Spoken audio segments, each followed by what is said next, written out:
അസാധ്യമായി എനിക്കൊന്നുമില്ല, എന്നെ ശക്തനാക്കുന്നവൻ മുഖാന്തിരം.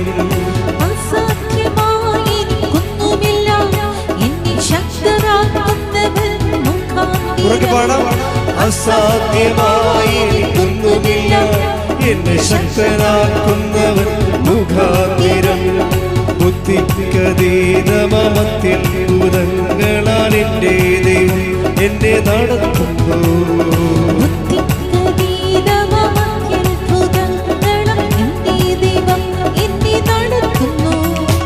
സാധ്യമേ, എല്ലാം സാധ്യമേ, എന്റെ യേശുവൻ കൂടെയുള്ളത്.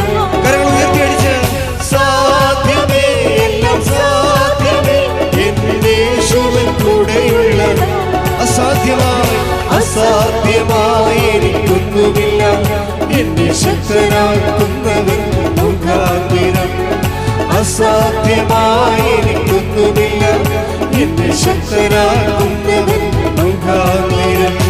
ഉടമ്പടി ഈ കാലഘട്ടത്തിൽ വേദനിക്കുന്ന മനുഷ്യരുടെ ഒരു പ്രത്യാശയാണ്. സാക്ഷ്യങ്ങൾ കേൾക്കും മനസ്സിലാകും. അതിന് പ്രത്യേക ജാതി എന്ന വിശ്വാസമൊന്നുമില്ല. ആരാണ് യേശുവിലൂടെ പൂർത്തിയാക്കിയ വാഗ്ദാനങ്ങളിലെ യേശുവിലൂടെ പൂർത്തിയാക്കിക്കൊണ്ടിരിക്കുന്ന വാഗ്ദാനങ്ങളിലെ ആർക്കാണ് വിശ്വാസത്തിൻ്റെ വരം ലഭിക്കുന്നത്, അവർക്കെല്ലാം ഉടമ്പടി അനുഭവവേദ്യമാവുകയും ദൈവത്തിൻ്റെ സാന്നിധ്യം അവർക്ക് മണത്തറിയാൻ പറ്റുകയും ചെയ്യും. ഈ ദിവസങ്ങളിലെ ഏറ്റവും നല്ല സാക്ഷ്യങ്ങളൊന്ന് വിപിൻ്റെ സാക്ഷ്യമാണ്. വിപിനൊരു പയ്യൻസാണ്, ബിടെക്.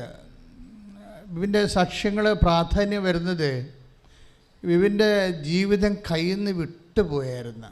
20 സപ്ലി എഴുതേണ്ടി വരുമ്പോൾ അതിൻ്റെ അരിയർ കാരണം അവന് അത് പറ്റാത്തൊരവസ്ഥ വന്നു. 20 സപ്ലി എഴുതണം, 20 പേപ്പർ അരിയറുണ്ട്, കുടിശ്ശികയുണ്ട്. അപ്പോൾ ഒരു പേപ്പർ പോലും അവന് എഴുതാനത് മാനസികാവസ്ഥയില്ല, അതിന് ഓർമ്മ കിട്ടണില്ല, അതിന് കോൺഫിഡൻസ് ഇല്ല. അത് കഴിഞ്ഞ് പിന്നെ ഇതിങ്ങനെ ഒഴിവാക്കുകയാണെങ്കിൽ പിന്നെ എങ്ങോട്ട് പോകണമെന്നൊരു പിടിയുമില്ല. നിങ്ങൾക്കറിയാമല്ലോ, ഓരോരോ കാര്യങ്ങൾക്കും ഒരു ഇല്ല എന്നുള്ളത്, വീഞ്ഞ് ഇല്ല എന്നുള്ള ഒരു ഇല്ലായ്മയിൽ മാതാവ് ഒളിപ്പിച്ച് വെച്ച കുറേ ഈ ഏത് കാലം സൂര്യൻ ഉണ്ടാകുന്ന അത്രയും കാലമുള്ള മനുഷ്യരാശിയുടെ മുഴുവനും ഇല്ലായ്മകളെ അമ്മ ഒരൊറ്റ ഇല്ലായ്മയിൽ ഒളിപ്പിച്ച് വെച്ചുകൊണ്ട് യേശുവിൻ്റെ തിരുസേന സമർപ്പിച്ചുകൊണ്ട് മനുഷ്യരാശിക്ക് വേണ്ടിയുള്ള മദ്യം സമർപ്പിച്ചിരിക്കുന്നു. കൈയടിച്ച് കർത്താൻ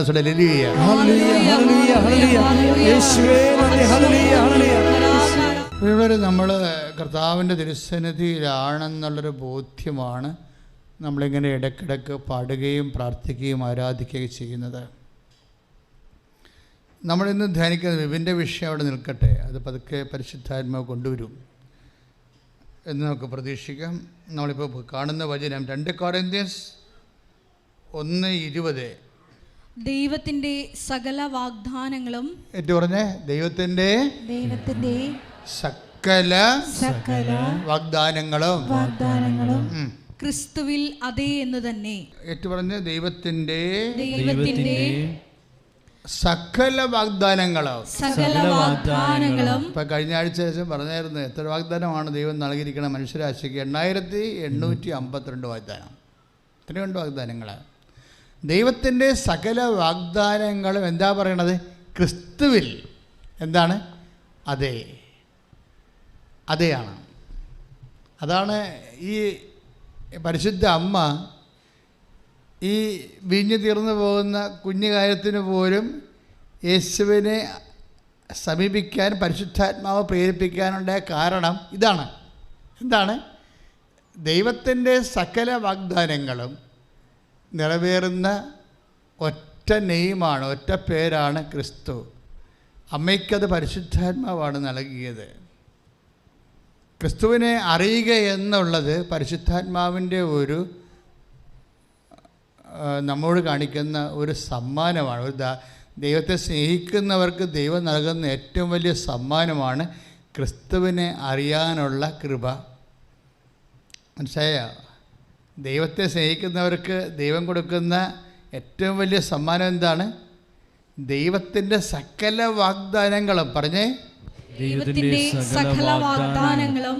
യേസ്, അതേ ആയിട്ടുള്ള യേശുവിനെ അറിയാനുള്ള അനുഗ്രഹമാണ് ദൈവത്തിൻ്റെ ഏറ്റവും വലിയ അനുഗ്രഹം. കൈ നെഞ്ചത്ത് വെക്കുക, പ്രാർത്ഥിക്കുക. കർത്താവ് ദൈവമേ, ക്രിസ്തുവിനെ അറിയാനുള്ള എല്ലാ വാഗ്ദാനങ്ങളും അതേ എന്ന് ആയിട്ടുള്ള യേശുവിനെ അറിയാനുള്ള കൃപയാൽ ഞങ്ങളെ അഭിഷേകം ചെയ്യണമേ.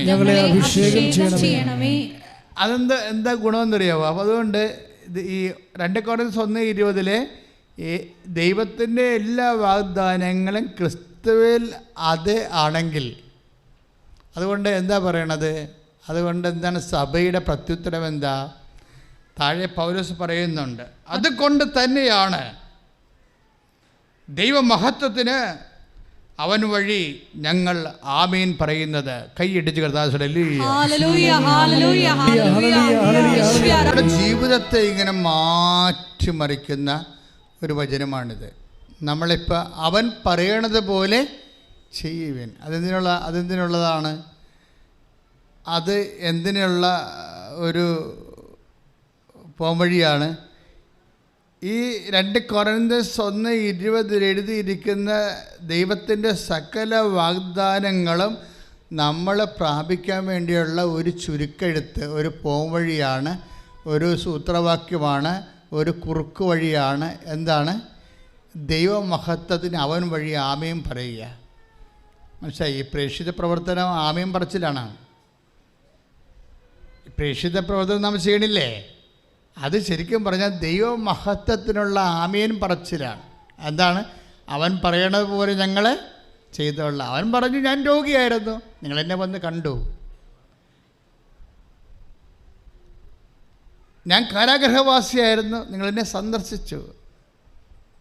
എനിക്ക് വിശന്നു, നിങ്ങളെനിക്ക് ഭക്ഷണം തന്നു. ഞാൻ നഗ്നനായിരുന്നു, നിങ്ങളെന്നെ ഉടുപ്പിച്ചു. ഇതെല്ലാം നമ്മൾ യേശു ക്രിസ്തുവിനെ കണ്ടുകൊണ്ട് ചെയ്യുമ്പോഴെല്ലാം ഇതെന്താ സംഭവിക്കുന്നത്? ദൈവമഹത്വത്തിന് നമ്മൾ അവൻ പറയണത് പോലെ ചെയ്യുകയാണ്, ആമീൻ പറയുകയാണ്. കൈയിടിച്ച് കർത്താവ് ഹല്ലേലൂയ. കഴിഞ്ഞ ദിവസങ്ങളിൽ വേറൊരു വിഭിന്ന സാക്ഷ്യം അവിടെ നിൽക്കട്ടെ, അതിലേക്ക് പരിശുദ്ധാത്മാവ് വരുമായിരിക്കും. നമ്മളിപ്പോൾ നോക്കുന്നത് കഴിഞ്ഞ ദിവസം തന്നെ പറഞ്ഞ ചിഞ്ചു എന്ന് പറഞ്ഞുള്ള അതിരപ്പള്ളിയിലുള്ള ഒരു ST സ്റ്റുഡൻറ്റിനാണ്, ഷെഡ്യൂൾഡ് ട്രൈബ്. അയാളെ ഷെഡ്യൂൾഡ് ട്രൈബ് എന്ന് ഞാൻ ഇങ്ങനെ ഒഫീഷ്യലായിട്ട് പറയുകയല്ല, ആ കുട്ടി തന്നെ ഇവിടെ സാക്ഷ്യപ്പെടുത്തിയിരിക്കണം. ആ രീതിയിലാണ്, ഞാൻ ഷെഡ്യൂൾഡ് ട്രൈബാണ്, പക്ഷേ എനിക്ക് കാസ്റ്റിൻ്റെ സർട്ടിഫിക്കറ്റ് തരുന്നില്ല. വില്ലേജ് ഓഫീസർ ചെല്ലുമ്പോൾ ഓരോ തരത്തിലുള്ള തകരീടകളെ പറഞ്ഞിട്ട് എനിക്ക് കാസ്റ്റിൻ്റെ സർട്ടിഫിക്കറ്റ് തരുന്നില്ല. അപ്പം ഞാൻ എന്നാ ചെയ്തു? ഞാൻ ഹൈക്കോടതി പോയി. ഹൈക്കോടതി എനിക്ക് ഒരു സർട്ടിഫിക്കറ്റ് തന്നു. അപ്പോൾ ഉടമ്പടി എടുത്തതിന് ശേഷമാണ് ഹൈക്കോടതിയിൽ പോവുകയും മറ്റുള്ള കാര്യങ്ങളൊക്കെ ചെയ്യണത്. പക്ഷേ ഹൈക്കോടതി തന്ന സർട്ടിഫിക്കറ്റ് PSC അംഗീകരിക്കണില്ല. അതാണ് അവരുടെ പ്രശ്നം, ജോലി പ്രശ്നമാണ്. അവളുടെ ജോലിയിൽ ലിസ്റ്റിൽ അവരുടെ പേരുണ്ട്, അവൾക്ക് അഡ്വൈസ് മെമ്മോ വരുന്നില്ല. അതാണ് പ്രശ്നം. ലിസ്റ്റിൽ അവളുടെ പേരുണ്ട്, പക്ഷെ അവൾക്ക് അഡ്വൈസ് മെമ്മോ വരുന്നില്ല. അതിൻ്റെ കാരണം എന്താണ്? കാസ്റ്റ് സർട്ടിഫിക്കറ്റ്, കൃത്യമായ കാസ്റ്റ് സർട്ടിഫിക്കറ്റ് തഹസിൽദാരോ വില്ലേജ് ഓഫീസറോ കൊടുക്കുന്നില്ല. അവർക്ക് അവരുടെ കാര്യങ്ങളോ നയങ്ങളോ ഉണ്ടാവും. എന്തും ആയിക്കോട്ടെ. ഇവളുടെ ജീവിതം വലയുകയാണ്. അവൾ നേരെ അത് ഹൈക്കോടതി പോകും. ഹൈക്കോടതി പോകുമ്പോൾ ഹൈക്കോടതിൻ്റെ വേറെ അബൌട്ട്സൊക്കെ അന്വേഷിച്ചിട്ട് കാര്യങ്ങൾ സത്യമാണെന്ന് മനസ്സിലാക്കുമ്പോൾ ഹൈക്കോടതി അവിടെ നിന്ന് ഇഷ്യൂ ചെയ്യും, കാസ്റ്റ് സർട്ടിഫിക്കറ്റ് ഇഷ്യൂ ചെയ്യും. പക്ഷേ PSC അത് അംഗീകരിക്കത്തില്ല. അപ്പോൾ അവിടെ ചെയ്ത പരിപാടി വെച്ച് കഴിഞ്ഞാൽ PSC അംഗീകരിക്കാത്ത കാരണം അവർ വീണ്ടും കളക്ടറിൻ്റെ അടുത്ത് പോകും. കളക്ടർ ആ അപേക്ഷ ഇവരുടെ തന്നെ SC/STയുടെ പ്രത്യേക ട്രൈബ്യൂണലുണ്ട്, അതിലേക്ക് വിടും. അവർ വിജിലൻസൊക്കെ വെച്ച് വിഷയം, നിസ്സാര കാര്യമല്ലേ, വിജിലൻസൊക്കെ വെച്ച് വിഷയം അന്വേഷിക്കും. അന്വേഷിച്ചുകൊണ്ടിരിക്കുന്ന സമയത്ത് ഇത്രയും സ്പീഡായിട്ട് നല്ല ശരിക്കും ഇതിനോട് ലിസ്റ്റ് ക്യാൻസലാകുന്നുണ്ട്. ഇതിനൊരു ലിസ്റ്റ് ക്യാൻസലായി. ലിസ്റ്റ് ക്യാൻസലാകുന്നു, പക്ഷേ ഇവർക്ക് സർട്ടിഫിക്കറ്റ് കിട്ടിയിട്ട് പ്രൊഡ്യൂസ് ചെയ്യാൻ പറ്റിയിട്ടില്ല, അത് കാരണം അഡ്വൈസ് മെമ്മോ വന്നിട്ടില്ല, അങ്ങനെയാണ് പ്രശ്നം. പക്ഷേ ഇങ്ങനെയുള്ള കോംപ്ലിക്കേഷൻസ് നടക്കുമ്പോൾ ഈ ചിഞ്ചു ചെയ്യുന്ന ഒരു പരിപാടിയുണ്ട്. എന്താണ്?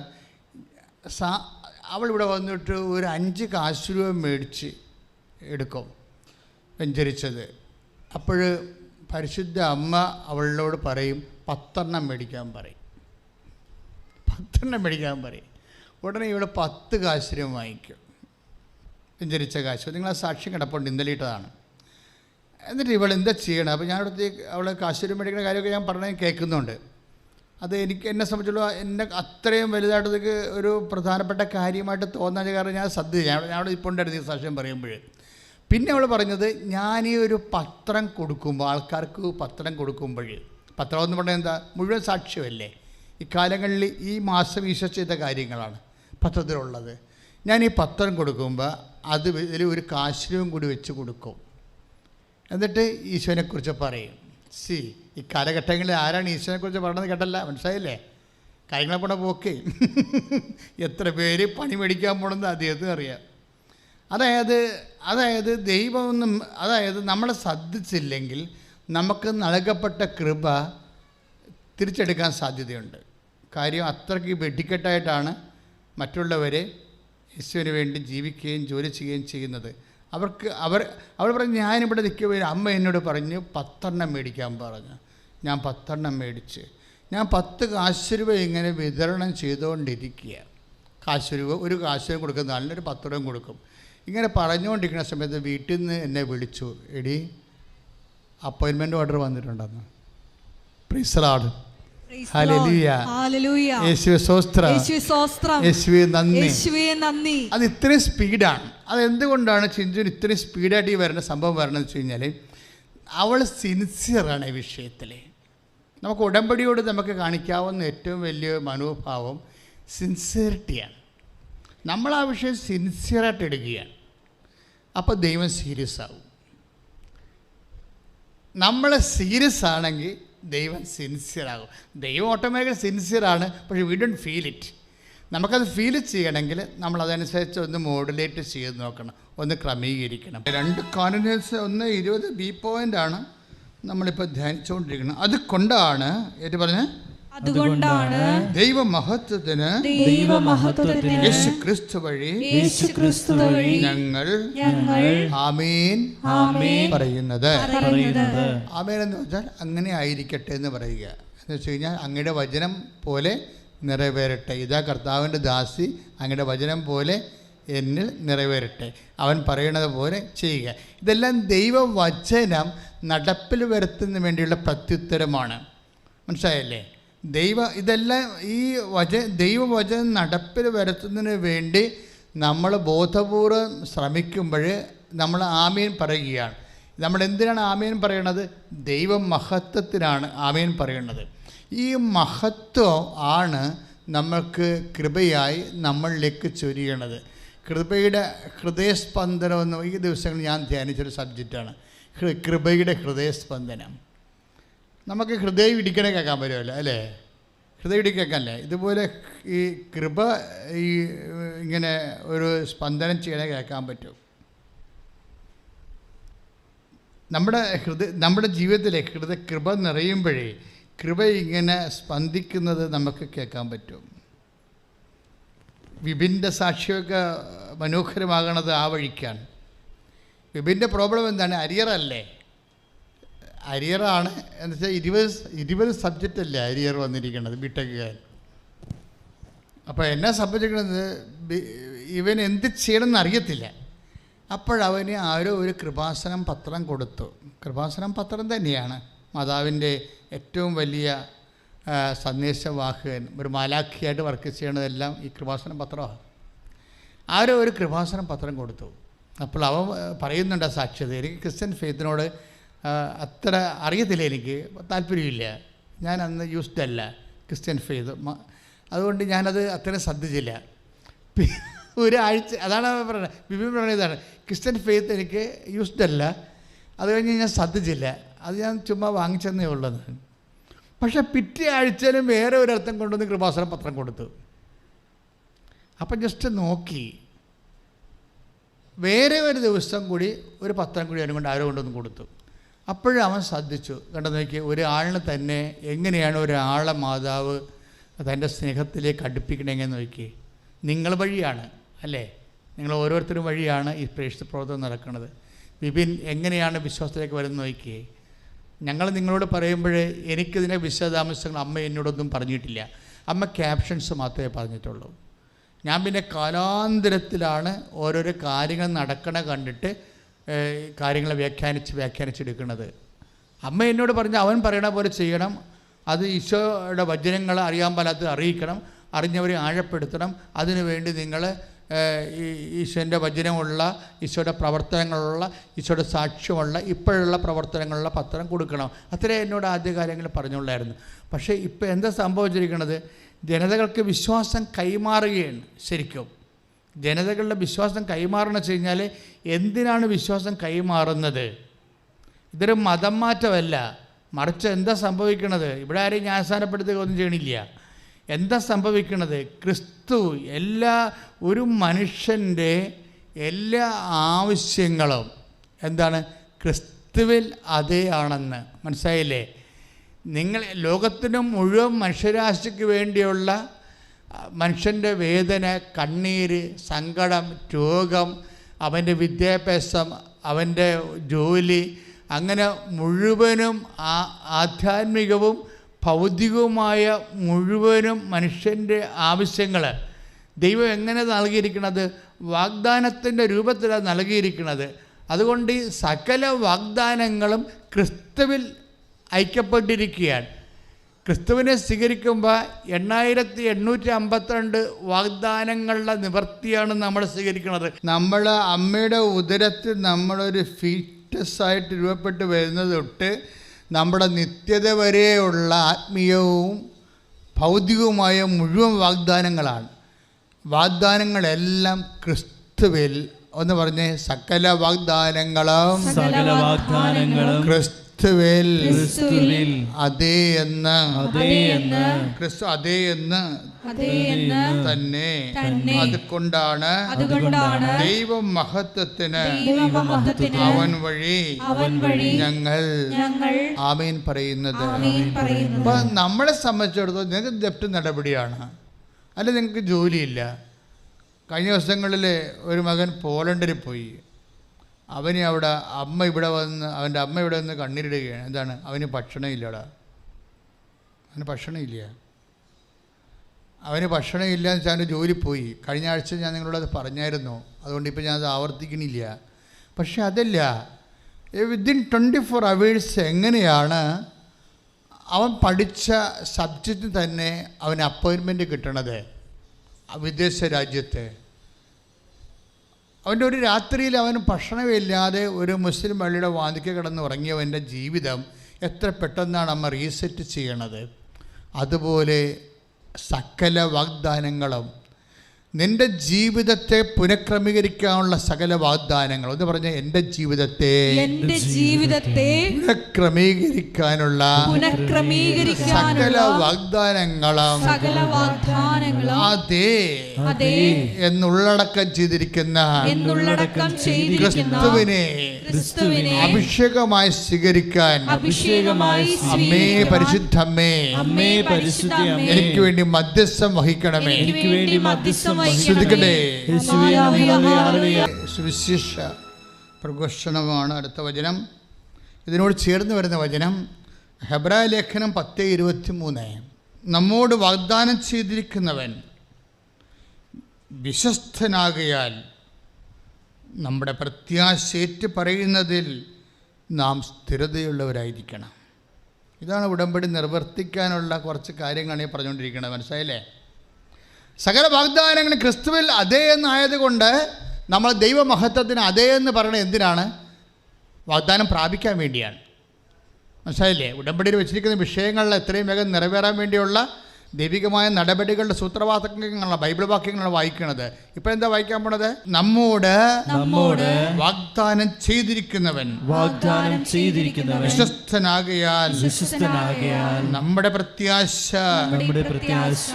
ഏറ്റുപറയുന്നതിൽ നാം സ്ഥിരതയുള്ളവരായിരിക്കണം. ഇത് ഉടമ്പടി വാഗ്ദാനങ്ങൾ പ്രാപിക്കാനുള്ള രണ്ടാമത്തെ എളുപ്പ വഴിയാണത്. എന്താണ്? ഒന്ന്, നമ്മോട് വാഗ്ദാനം. ഇതേ ലേഖനം ഏതാണ്? ഹെബ്രായ ലേഖനം. ആരെഴുതിയാണ്? പൗലോസ് അപ്പോസ്തലൻ. എത്രാം വാക്യമാണ്? 10ാം വാക്യം. എത്രാം വചനമാണ്? 23. എന്താ പറയണത്?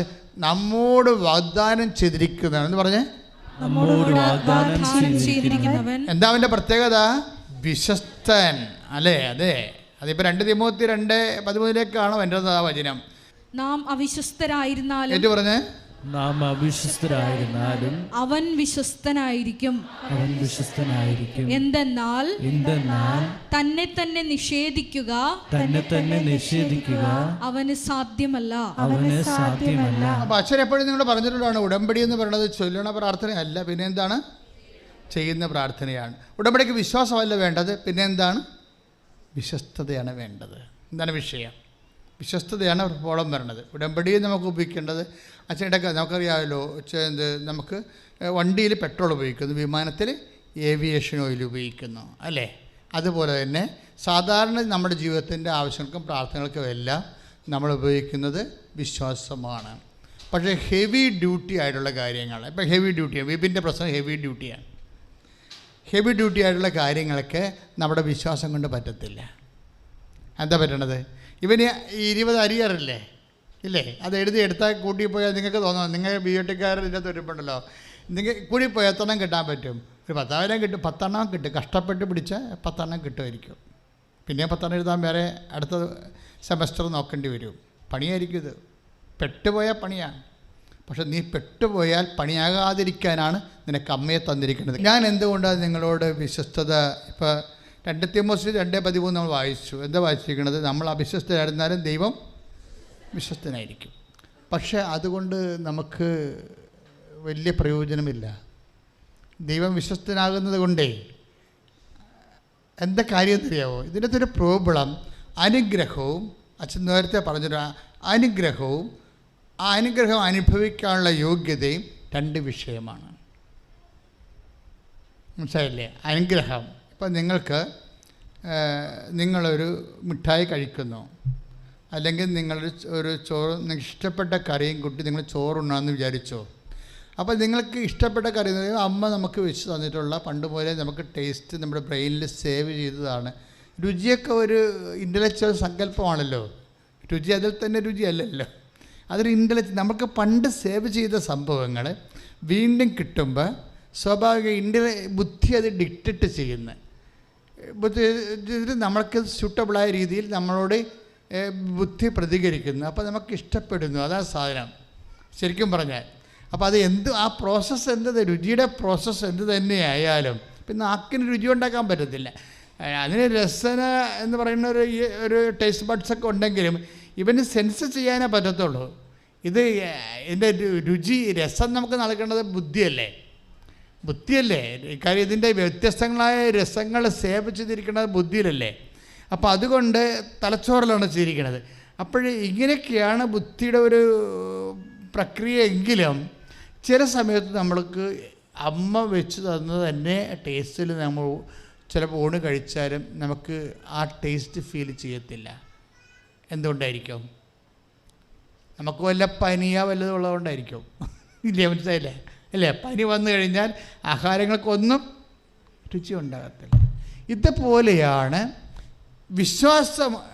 വിശ്വസ്തത നമുക്കില്ലെങ്കിലും ദൈവം വിശ്വസ്തനായത് കാരണം നമുക്ക് ഇതിൻ്റെ ഡൗൺലോഡ് ചെയ്ത് തരും, അനുഗ്രഹം കിട്ടും.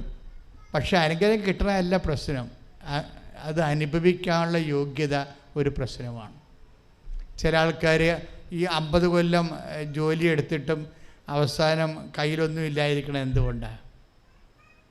50 കൊല്ലം ജോലി എടുത്തിട്ടില്ലേ? സർക്കാരിൽ 50, 55, 58 വയസ്സിൽ റിട്ടയർ ചെയ്യുമ്പോൾ അവരുടെ കയ്യിലില്ല ഒന്നും. അവർക്ക് തന്നെ അറിയാൻ പറ്റില്ല പൈസ എങ്ങോട്ടൊക്കെ പോയെന്നൊരു പിടിയില്ല, സംരക്ഷണമില്ല അതിന്. നിങ്ങൾ വിശ്വസ്തത എന്ന് പറയുമ്പോൾ ഒരു പ്രൊട്ടക്ഷൻ അതിൻ്റെ അകത്തുണ്ട് കേട്ടോ. അതെപ്പോഴും നിങ്ങൾ ശ്രദ്ധിക്കണം. ആൾക്കാർക്ക് മിസ് ചെയ്യുന്നൊരു പോയിൻ്റാണ്. നിങ്ങൾക്ക് ഇപ്പം നിങ്ങൾക്ക് ജോലി, വീട്, വിവാഹം, വസ്തു വിൽപ്പന, ഇങ്ങനെയുള്ള ഓരോ കാര്യങ്ങൾ, അല്ലെങ്കിൽ നിങ്ങളുടെ ബിസിനസ്സിൻ്റെ വിജയം, അല്ലെങ്കിൽ നിങ്ങളുടെ PR, അല്ലെങ്കിൽ പ്രൊമോഷൻ, ഇങ്ങനെ ഓരോ ഭൗതികമായിട്ടുള്ള ആനുകൂല്യങ്ങൾ കിട്ടിക്കഴിയുമ്പോൾ സ്വാഭാവികമായിട്ട് നിങ്ങൾക്ക് പറഞ്ഞു, അത് പ്രാർത്ഥിക്കാതെ കിട്ടിയല്ലോ, എനിക്ക് പ്രാർത്ഥിച്ച് തന്നെ കിട്ടിയത്. ഇതുമായിട്ട് കണക്ട് ചെയ്യുമ്പോൾ നമുക്ക് ചില സമയത്തൊക്കെ കുറച്ച് എവിടെയെങ്കിലും ലിങ്കൊക്കെ പോകും. പക്ഷേ ലിങ്ക് പോകാത്തൊരു സംഭവമുണ്ട്. എന്താ കാര്യം? നമ്മൾ ദൈവത്തിൻ്റെ കയ്യിൽ നിന്നാണ് ഒരു സംഭവം മേടിക്കണമെങ്കിൽ, എൻ്റെ അഭിപ്രായം എന്താണെന്നറിയാമോ? ഞാൻ എൻ്റെ ഒരു സ്വഭാവത്തിൽ ഞാൻ ഈ കന്നഡ ഇങ്ങനെ ഊരണമെങ്കിൽ പോലും കർത്താവ് കന്നഡ ഊരണമെന്ന് മനസ്സിലെങ്കിലും ഞാൻ പറയും. എന്നുവെച്ചാൽ ഞാൻ സേവ് ചെയ്യും എല്ലാ കാര്യങ്ങളും. ദൈവാനുഭവത്തിൻ്റെ ഏറ്റവും വലിയൊരു വഴി അതാണ്. നമുക്ക് ചെയ്യാവുന്ന നിസ്സാരമായ ഒരു കച്ചിത്തുരുമ്പ് പൊക്കണത് പോലും കർത്താവിൻ്റെ കരുണയ്ക്ക് വേണ്ടി സമർപ്പിച്ചുകൊണ്ട് വിനയപ്പെട്ട് സമർപ്പിക്കണം. ഇത് എൻ്റെ ഉദ്ദേശം എന്ന് വെച്ച് കഴിഞ്ഞാൽ ഇതൊരു സംരക്ഷണത്തിൻ്റെ സൂത്രവാക്യമാണ്. Our wealth and our ability must be protected. ആര് പ്രൊട്ടക്റ്റ് ചെയ്യണം? ആയുധധാരിയായ ബലവാൻ ഭവനത്തിന് കാവൽ നിൽക്കുമ്പോൾ അവൻ്റെ വസ്തുവകകൾ സുരക്ഷിതമായിരിക്കുമെന്ന് കർത്താവ് പറഞ്ഞു. ആയുധധാരിയായ ബലവാൻ നമ്മളെ സംബന്ധിച്ചിടത്തോളം ആരാണ്? ക്രിസ്തുവാണ്. കൈയിടിച്ച് കർത്താവിനെ ഹല്ലേലൂയ. ഈ വചനം എപ്പോഴും ഓർത്തേക്കണ്ട. ആയുധധാരിയായ ബലവാൻ, അത് ശരിക്കും പറഞ്ഞ അത് ദൈവത്തിനെയാണ് ഉദ്ദേശിക്കുന്നത്. വായിച്ചോളൂ. ലൂക്ക 11:21. ശക്തൻ ആയുധധാരിയായി തൻ്റെ കൊട്ടാരത്തിന് കാവൽ നിൽക്കുമ്പോൾ അവൻ്റെ വസ്തുക്കൾ സുരക്ഷിതമാണ്. Price the Lord. ഈ ശക്തൻ ദൈവമാണ്. ദൈവത്തെ കൊണ്ട് നിൻ്റെ ജീവിതത്തിന് സുരക്ഷിതത്വം ഉണ്ടാക്കണം, കാവൽ നിർത്തണം. ഇതിന് ഫിഡലിറ്റിയുടെ ഒരു ഇഫക്റ്റാണത്. അതുകൊണ്ടാണ് why I am promoting fidelity instead of faith. എന്തുകൊണ്ടാണ് ഞാൻ നിങ്ങൾക്ക് വിശ്വസ്തത പ്രൊമോട്ട് ചെയ്യാൻ കാരണം? അത് ഈ പ്രൊട്ടക്ഷൻ്റെ പ്രോബ്ലമാണ്. വിശ്വസ്തത. നമുക്ക് ജോലി കിട്ടിയാൽ മാത്രം പോരാ, ഭർത്താവിനെ ഭാര്യയോ കല്യാണം കെട്ടിയാൽ മാത്രം പോരാ, കുഞ്ഞുങ്ങളുണ്ടായാൽ മാത്രം പോരാ. ഇവരെല്ലാം നമുക്ക് ഉപയോഗപ്പെടണം, അനുഭവവേദ്യമാകണം. And blessings and experience of blessings is 2 കാര്യമാണത്. അതുകൊണ്ട് നമുക്ക് അനുഗ്രഹം കിട്ടണമല്ല പ്രശ്നം, അത് അനുഭവിക്കാനുള്ള യോഗ്യതയാണ് പ്രശ്നം. ഹെബ്രായർ 10:23 നമ്മൾ ധ്യാനിച്ചുകൊണ്ടിരിക്കുന്നത്. പറഞ്ഞ് നമ്മോട് വാഗ്ദാനം ചെയ്തിരിക്കുന്നവൻ വിശ്വസ്തനാകയാൽ നമ്മുടെ പ്രത്യാശ ഏറ്റുപറയുന്നതിൽ നാം സ്ഥിരതയുള്ളവരായിരിക്കണം. ഈ വിശ്വസ്തതയുടെ ഭാഗമാണ് സ്ഥിരത. മനസ്സിലായില്ലേ? അതായത് വളരെ പരിശുദ്ധാത്മാവ് ഒത്തിരി വിത്ത് ഒരു സ്പ്ലെൻഡർ ഇൻ്റലിജൻറ്റിലാണിത് അഭിഷേകം പ്രകാരം എഴുതിയിരിക്കുന്നത്. ഒന്ന് ചിന്തിച്ച് നോക്കിയാൽ മക്കളെ, ഇറ്റ് ഈസ് വണ്ടർഫുൾ. എന്നൊക്കെ ഒന്ന് ഏറ്റവും പറഞ്ഞു, നമ്മോട് വാഗ്ദാനം ചെയ്തിരിക്കുന്നവൻ അവനാരാണ്? വിശ്വസ്തൻ. അവൻ വിശ്വസ്തനാകയാൽ നമ്മുടെ പ്രത്യാശ ഏറ്റുപറയുന്നതിൽ നാം സ്ഥിരതയുള്ളവരായിരിക്കണം. അച്ഛൻ എപ്പോഴും പറയത്തില്ല, ബൈലാറ്ററൽ ആയിട്ടുള്ള ഫിഡലിറ്റിയാണ് വർക്കൗട്ട് ചെയ്യേണ്ടത്. ഉഭയകക്ഷി. ദൈവം വിശ്വസ്തനാണെങ്കിൽ നമ്മളും എന്താ പറയണത്? നമ്മളും പ്രത്യാശ ഏറ്റുപറയുന്നത് നമ്മളും സ്ഥിരതയുള്ളവരായിരിക്കണം. എന്ന് വെച്ചാൽ നമ്മളും വിശ്വസ്തരുള്ളവരായിരിക്കണമെന്ന്. അത് ബൈലാറ്ററൽ ഫിഡലിറ്റിയാണ്. ഉടമ്പടിയുടെ ഒരു ആത്മാവാണത്. എന്താണ്? ദൈവം വിശ്വസ്തനാണ്, അതുകൊണ്ട് നമ്മളും വിശ്വസ്തരായിരിക്കണം. ഈ വിശ്വസ്തതയാണ് എന്തിനാണ്? വിശ്വസ്തത എങ്ങനെ നമ്മൾ ഏറ്റുപറയണത്? വിശ്വസ്തത അല്ലെങ്കിൽ നമ്മൾ ദൈവത്തോട് കാണിക്കണ വിശ്വസ്തത വാക്കിലോ പ്രവൃത്തിയിലോ എന്തിനാണ് ലക്ഷ്യം വെക്കണത്? നമ്മുടെ പ്രത്യാശ ഏറ്റുപറയുന്നതിലാണ്. നമുക്ക് സകല വാഗ്ദാനങ്ങൾ യേശുവിൽ എന്താണ്? അതേ തന്നെയാണ്, അല്ലേ? അതുകൊണ്ട് അതാണ് നമ്മുടെ പ്രത്യാശ. അത് ഏറ്റുപറയണം. ഏറ്റുപറയണം നമ്മൾ എന്ത് ചെയ്യണം? വിശ്വസ്തത കാണിക്കണം. ബിബിൻ്റെ വിഷയം എന്താ വെച്ചാൽ, ബിബിന് എന്താ ചെയ്തതെന്നറിയാമോ? ബിബിൻ ചെയ്തത് പത്രം കോവിഡ് കാലത്താണ് ഇവിടെ വരണത്. ഇവൻ ഈ 3-4 പേരൊക്കെ പല ദിവസങ്ങൾക്ക് അവന് പത്രം കൊടുത്തു കഴിഞ്ഞപ്പോൾ അവൻ ഈ അമ്മയെ തിരക്കി ഇവിടെ വരും. അപ്പോൾ ഇവിടെ അടച്ചിട്ടിരിക്കുക. അപ്പോൾ വാദിക്കാനിരിക്കുന്ന മാതാവിൻ്റെ അടുത്ത് പ്രാർത്ഥിച്ചിട്ട് അവൻ പോകും. അവൻ്റെ ബിടെക് കാര്യങ്ങളും പരീക്ഷകളൊക്കെ അവൻ ഓൺലൈനിൽ ഉടമ്പടി ചെയ്യും. ഇപ്പോൾ ഈ ദിവസങ്ങളിൽ ഓൺലൈൻ ഉടമ്പടി സാക്ഷ്യങ്ങൾ ഒത്തിരി ഉണ്ട്. ഓൺലൈൻ ഉടമ്പടി ചെയ്ത ആൾക്കാരെല്ലാം പെട്ടെന്ന് വന്നിട്ട് എന്തുകൊണ്ടാണ് അവർ തീർത്ഥാടന ഉടമ്പടി ചെയ്യണമെന്ന് വെച്ചാൽ, ഓൺലൈൻ ഉടമ്പടി എടുക്കുമ്പോൾ തന്നെ ദൈവം ലൈനിലാവും. അവൻ്റെ വാക്കുകൾക്ക് അവൻ്റെ വേദനയ്ക്ക് ആശ്വാസം കിട്ടും. അതുകൊണ്ടാണ് അങ്ങനെ ചെയ്യണത്. അപ്പോൾ ആദ്യം ഇവന് ഓൺലൈൻ ഉടമ്പടി ചെയ്യാണ് ചെയ്തത്. എന്നിട്ട് ഇവൻ്റെ പ്രോബ്ലം വെച്ച് കഴിഞ്ഞാൽ, വൈ ഉടമ്പടി, എന്തുകൊണ്ടാണ് ഉടമ്പടി എന്ന് നിങ്ങൾ അറിയണം. എവിടെയാണ് ഉടമ്പടി തുടങ്ങേണ്ടത്? What is the cause and space of the covenant? എന്താണ് അതിൻ്റെ കാരണങ്ങൾ ഉടമ്പടിയുടെ? അത് നമ്മുടെ ഡീമെറിറ്റ്സ് ആണ്. മനസ്സിലായില്ലേ? ഉടമ്പടിയുടെ കാരണം നമ്മൾ എന്തിനാണ് ദൈവത്തോട് ഉടമ്പടി ചെയ്യണത്? നമ്മുടെ മെറിറ്റ് ലൂസ് ചെയ്യുമ്പോഴാണ് നമ്മൾ ഉടമ്പടി ചെയ്യുക. നമുക്കറിയാമല്ലോ, ഇപ്പോഴും ഞാനിവിടെ OIT, MOH, AHAD, PSC, BTech കാരൊക്കെ എല്ലാം എല്ലാ ദിവസവും പ്രാർത്ഥിക്കും. ഞായറാഴ്ച മാത്രമേ ഞാൻ ആൾക്കാരെ കാണാതെ ഉള്ളൂ, ബാക്കി എല്ലാ ദിവസവും കാണാം. പക്ഷേ നിങ്ങൾ കാര്യം ചെയ്യണം, ഞാനിവിടെ ഉണ്ടോ ഇല്ലേ എന്ന് വിളിച്ച് നോക്കി ബുക്ക് ചെയ്ത് ഉറപ്പ് വരുത്തണം. കാര്യം എനിക്ക് ബിഷപ്പ് ഹൗസിലും കൂടുതൽ ഉത്തരവാദിത്തങ്ങളായിപ്പോൾ. തന്നെയല്ല, പല സ്ഥലങ്ങളിൽ കൃപാസനത്തിന് ശുശ്രൂഷകളല്ല പ്രോജക്റ്റുകൾ നടക്കുന്നുണ്ട്. അപ്പോൾ ചില ദിവസങ്ങൾക്ക് എനിക്ക് ബൈ പേഴ്സൺ പോകാതിരിക്കാൻ പറ്റത്തില്ല. ഗവൺമെൻറ് ഓഫീസർമാർ അത് വിസിറ്റ് ചെയ്യണം. അപ്പോൾ ഗവൺമെൻറ് പ്രോജക്റ്റാണ് 1-2 എണ്ണം. അപ്പോൾ ഗവൺമെൻറ് ഓഫീസർമാർ വിസിറ്റ്, ഇപ്പോൾ സിമിത്തേരി പണിയുന്നുണ്ട് എൻ്റെ പള്ളിയിൽ ഇടവകയിൽ, അതെല്ലാം റിമോട്ടിൽ ചെയ്യുകയാണ്. പക്ഷേ ചില ദിവസങ്ങൾ ഞാൻ ചെല്ലേണ്ടി വരും. അപ്പോൾ ആ സമയത്ത് ഞാൻ മസ്റ്റ് പോകുമ്പോൾ അത് എൻ്റെ മക്കളൊന്ന് അറിയണം. അപ്പോൾ ജസ്റ്റ് ഒന്ന് വിളിച്ച് 9447285400 വിളിച്ച് ചോദിക്കും. അതാണ് നമ്പർ. അത് ആ നമ്പറിൽ വേറെ ആരും വിളിച്ചെടുക്കത്തില്ല. നിങ്ങൾ ചോദിക്കുമ്പോൾ അവിടെ അച്ഛൻ നാളുണ്ടോ, രോഗിയെ കൊണ്ടുവരാനാണെന്ന് പറയണം അത്. അപ്പോൾ അങ്ങനെ പറയുമ്പോൾ ഞങ്ങൾക്ക് ഉറപ്പാകത്തില്ല. ചില ആൾക്കാരെ വന്നിട്ട് ചിലപ്പോൾ ഞാൻ ഇല്ലാത്ത ദിവസം ഒന്ന് പോകും. ഇപ്പോഴേ വിഴിഞ്ഞ സമരം നടക്കുകയല്ലേ. അപ്പോൾ ഞങ്ങൾ അതിനു വേണ്ടി കരിദിനത്തിൻ്റെ ദിവസം ഞങ്ങൾ വേറെ സമരം കളക്ടറേറ്റ് ധർണയ്ക്ക് പോയി. ഇപ്പോൾ ഇന്നലെ ജയശങ്കറിൻ്റെ വീഡിയോ നിങ്ങൾ കണ്ടു കാണുമായിരിക്കും.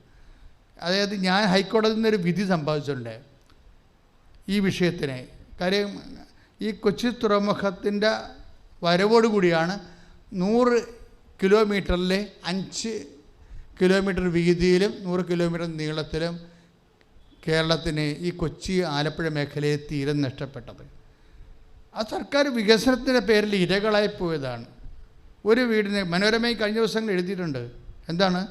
ഈ 1922 100 കൊല്ലം മുമ്പ് ഒറ്റ കടൽക്ഷോഭത്തിൽ ഒരു വീടിന് 2000 തെങ്ങ് നഷ്ടപ്പെട്ടെന്ന്. ഇപ്പോൾ സാമ്പത്തികമായ തകർച്ച, അങ്ങനെ എത്രയോ വീടുകൾക്ക് പോയി, കരകൾ പോയി, തെങ്ങുകൾ പോയി, വീടുകൾ പോയി, എല്ലാം കടലൊഴിച്ച് പോയത് ഒരു തുറമുഖം ഉണ്ടാക്കിയാണ്. വിഴിഞ്ഞം പോലെ ഒരു തുറമുഖം എന്ന് പറയുമ്പോൾ രാജ്യത്തിൻ്റെ വികസനത്തിന് വി ആർ നോട്ട് അഗൻസ്റ്റ്.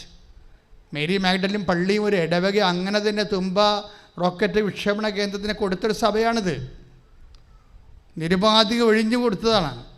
അപ്പം we are not against development of the country. ഞങ്ങളുടെ രാജ്യത്തിൻ്റെ രക്ഷയ്ക്ക് വികസനത്തിനെതിരല്ല. പക്ഷേ എന്താ വേണ്ടത്? ജീവിക്കാനുള്ള അവകാശമാണ്. പിറന്ന മണ്ണിൽ നമുക്ക് ജീവിക്കാനുള്ള അവകാശമില്ലേ? അതിനുവേണ്ടിയുള്ള പോരാട്ടമാണ് വിഴിഞ്ഞത്ത് നടക്കുന്നത്. ആ പോരാട്ടം ഇനി നേരെ കടലോരം മുഴുവൻ നടക്കും. ഇപ്പം തന്നെ എന്തുകൊണ്ടാണ് കുടിയേറ്റ അവിടെയുള്ളവരെല്ലാവരും ഇന്നലെ വന്ന് ഐക്യദാർഢ്യം പ്രഖ്യാപിച്ചത്? ഈ സമരം നിസ്സാരമല്ലെന്നാണ്. എവിടെയെല്ലാം ഇങ്ങനെ വികസന കോർപ്പറേറ്റുകളും അതുപോലെ തന്നെ ലാഭം മാത്രം ലക്ഷ്യം വെച്ചുകൊണ്ട് മനുഷ്യൻ്റെ ജീവിതം വഴിയാധാരമാകുന്നുവോ അവിടെയെല്ലാം അവകാശങ്ങൾ കൊണ്ട് പോരാടാനുള്ള ബാധ്യത ബേസിക്കായിട്ട് ക്രിസ്ത്യാനിക്കുണ്ട്. ശരിക്കും അത് സുവിശേഷ പ്രവർത്തനത്തിൻ്റെ ഭാഗമാണ്. അത് നീതിക്ക് വേണ്ടിയുള്ള നിലവിളി, നീതിക്ക് വേണ്ടിയുള്ള വിശപ്പ്, ഇതെല്ലാം സുവിശേഷ പുണ്യമാണ്. ഈശോ എത്രയോ പ്രാവശ്യം നേരത്തെ പറഞ്ഞു, നീതിക്ക് വേണ്ടി വിശക്കുന്നവർ ഭാഗ്യവാന്മാർ, അവർക്ക് സംതൃപ്തരാക്കപ്പെടും. അപ്പോഴെപ്പോഴായാലും അത് കർത്താവിൻ്റെ വചനമാണ്. അപ്പോൾ നീതിക്ക് വേണ്ടി വിശക്കേണ്ട ഒരു സമയം വരുമ്പോൾ, നീതിക്ക് വേണ്ടി കരയേണ്ട ഒരു സമയം വരുമ്പോൾ വിശക്കും കരയുകയും അത് നമ്മുടെ പ്രതിഷേധവും പ്രതിരോധവുമായിട്ട് അധികാരസ്ഥാനങ്ങളിൽ അറിയിക്കുകയും ചെയ്യാം. അപ്പം അങ്ങനെയുള്ള ചില സമയത്തൊക്കെ വരുമ്പോൾ ചില സമയത്തൊക്കെ ചില ദിവസങ്ങളിൽ കച്ചവടം ഉണ്ടാകത്തില്ല. കാര്യം എന്ന് വെച്ച് കഴിഞ്ഞാൽ ഈ വിഷയത്തിൽ 30 കൊല്ലമായിട്ട് കൃപാസന ഇൻവെസ്റ്റാണ്. 87 മുതൽ ഞാൻ ഈ വിഷയത്തിന് ഫോളോ അപ്പ് ചെയ്യുന്ന ആളാണ്. അതുകൊണ്ടാണ് ഹൈക്കോടതി പോകാൻ കാരണം. 1.25 ലക്ഷം രൂപ മറ്റേ ഹൈക്കോടതി പോയിരിക്കണം. എന്താ പ്രശ്നം വെച്ച് കഴിഞ്ഞാൽ അത്രയും വിഷയം സീരിയസ് ആയത്. നമുക്ക് അതായത് 100 കൊല്ലത്തെ കോമ്പൻസേഷനാണ് വേണ്ടത്. ഇപ്പം ഗർഭിണികൾക്ക് കടലോരത്തെ ഗർഭിണികൾക്കൊന്ന് പ്രസവിച്ച് കിടക്കാൻ മാന്യമായ ആശുപത്രി ഉണ്ടോ? ഇവിടെ ആരും കൈ നീട്ടേണ്ട ഒരു കാര്യം തീരത്തിന് ഇല്ലായിരുന്നോ? കല്യാണം വരെ കടലിൽ കൂടി കൊണ്ടുപോയൊരു കാലം ഉണ്ടായിരുന്നു. അത്രയ്ക്ക് സമർത്ഥമായിരുന്നു. ഒരു കുടുംബത്തിന് വനകരം എഴുതിയിരിക്കണം, ഒരു കുടുംബത്തിന് 2000 തെങ്ങേ ഒറ്റ കൊച്ചി തുറമുഖം തുടങ്ങിയപ്പോൾ അതിൻ്റെ ബ്രിസ്റ്റോ സായിപ്പ് അതിൻ്റെ ഡ്രഡ്ജിങ് തുടങ്ങിയപ്പോൾ അന്നുണ്ടായ ആക്രമണമാണ്. അതിനെതിരെയാണ് ഞാൻ ഹൈക്കോടതിയിൽ പോയത്. കോടതി അനുകൂലമായ വിധി തന്നു. All grievances must be settled permanently. 100 കൊല്ലമായിട്ട് ഈ മേഖലയിൽ ഉണ്ടായിരിക്കുന്ന മുഴുവൻ വേദനകൾക്ക് പരിഹാരം ഉണ്ടാകണമെന്ന് കോടതി പറഞ്ഞിട്ടുണ്ട്. ഈ ദിവസം അതുകൊണ്ടാണ് ഇന്നലെ ജയശങ്കരൊക്കെ ഈ കോടതി വിധി ഡിസ്കസ് ചെയ്തത് വീഡിയോയിൽ. ഞാൻ പറഞ്ഞത് നിങ്ങൾക്ക് ഈ ആത്മീയ ബോധവും ഭക്തിബോധമൊക്കെ നല്ലതാണ്, പക്ഷേ അതേസമയം തന്നെ സാമൂഹ്യ പ്രതിബദ്ധത സുവിശേഷ പരതയുടെ ഭാഗമാണ്, സുവിശേഷ സാക്ഷ്യത്തിൻ്റെ ഭാഗമാണ്, യേശുവിൻ്റെ പ്രഘോഷണത്തിൻ്റെ ഭാഗമാണ്, യേശുവിൻ്റെ സ്വത്വത്തിൻ്റെ ഭാഗമാണ്. ശ്രുതികടെ അത്യുന്നതൻ നീ, നിന്നെ പോലൊരു ദൈവമില്ല. അത്ഭുതമാ അതിശയമാ നീ മാത്രമേ ദൈവമെന്നും. അത്ഭുതമാ അതിശയമാ നീ മാത്രമേ ദൈവമെന്നും. അപ്പോൾ ഓരോ പ്രേക്ഷിത പ്രവർത്തനങ്ങളിലൂടെ നമ്മളെന്താ ചെയ്യണത്? നമ്മുടെ പ്രത്യാശ ഏറ്റുപറയുകയാണ്. അത് ഓർക്കണം. അല്ല ഞങ്ങൾ പറഞ്ഞ് നിങ്ങളോട് പ്രേക്ഷിത പ്രവർത്തനം ചെയ്യാൻ പറഞ്ഞു, ഇനിയിപ്പോൾ ഉടമ്പടിയുടെ ഭാഗമായിട്ട് അതും ചെയ്യണമല്ലോ വിചാരിച്ചുകൊണ്ട് മോന്തം കയറ്റി അളിഞ്ഞ മോന്തമായിട്ട് ഇങ്ങനെ ഒപ്പിച്ചെടുക്കരുത്. അത് പ്രേക്ഷിത പ്രവർത്തനം അല്ല. അത് ശരിക്കും പിന്നെ എന്താ, അത് നമ്മുടെ പ്രേക്ഷിത പ്രവർത്തനങ്ങൾ നമ്മുടെ പ്രത്യാശയുടെ ഭാഗമാണ്. ആരുടെ പ്രത്യാശ? ദൈവത്തിൻ്റെ വിശ്വസ്തതയിലുള്ള പ്രത്യാശ. ദൈവം എന്നോട് വിശ്വസ്തത കാണിക്കും. എൻ്റെ ജോലി, വീട്, വിവാഹം, ഞാൻ ഇന്ന് അനുഭവിക്കുന്ന എല്ലാവിധ അസമാധാനങ്ങളും, കോടതിയിലെ കേസ്, വിവാഹമോചനത്തിൻ്റെ കേസ്, വീട്ടിലുണ്ടാകുന്ന അലോക്യങ്ങളും, കുട്ടികളില്ലാത്ത അവസ്ഥകളും, കുട്ടികൾ ഉള്ളതിൻ്റെ അവസ്ഥകളും, ഇങ്ങനെ എൻ്റെ കണ്ണീരിൻ്റെ ഓരോ കാരണങ്ങൾക്കും ദൈവം ഇടപെടും. അതിന് അവൻ എന്നോട് വിശ്വസ്തത കാണിക്കും എന്നുള്ള എൻ്റെ പ്രത്യാശ. ആ പ്രത്യാശയാണ് ഹെബ്രായർ 10:23 പറയണത്. നമ്മോട് വാഗ്ദാനം ചെയ്തിരിക്കുന്ന വിശ്വസ്തനാകിയാൽ നമ്മുടെ പ്രത്യാശ ഏറ്റു പറയുന്നതിൽ നാം സ്ഥിരതയുള്ളവരായിരിക്കണം. അവൻ പറയണ പോലെ ചെയ്യുന്നതിൽ നമ്മൾ സ്ഥിരതയുള്ളവനായിരിക്കണം. അപ്പോൾ സ്വാഭാവികമായിട്ട് എന്താണ്, ദൈവമായിട്ടാണ് നമ്മളൊരു കക്ഷി. ഉടമ്പടിയിൽ എന്താ സംഭവിക്കണത്? നമ്മളൊരു കക്ഷി, ദൈവം ഒരു കക്ഷി, അല്ലേ? ദൈവത്തോട് ഉടമ്പടി ചെയ്യാൻ നമുക്ക് വല്ല യോഗ്യത ഉണ്ടോ? അതാണ് ഈ അച്ഛന്മാരൊക്കെ ആദ്യകാലങ്ങളിൽ, ചില അച്ഛന്മാരെ, എല്ലാ അച്ഛന്മാരും അല്ലേ, ഇപ്പോൾ സഭയ്ക്ക് മുഴുവൻ മനസ്സിലായി. നല്ല പ്രാർത്ഥനയാണ്, ജനങ്ങളെ വിശുദ്ധീകരിക്കുന്നുണ്ട്, സുവിശേഷം സാക്ഷീകരിക്കുന്നുണ്ടെന്ന് മനസ്സിലായി. ഇപ്പം എനിക്ക് ആദ്യകാലം പോലുള്ള വിമർശനങ്ങളില്ല. പണ്ടെനിക്ക് എപ്പോഴും അച്ഛന്മാർ ഓരോരുത്തരൊക്കെ വാട്സപ്പിലൊക്കെ ഓരോ മെസ്സേജൊക്കെ വിടുമായിരുന്നു.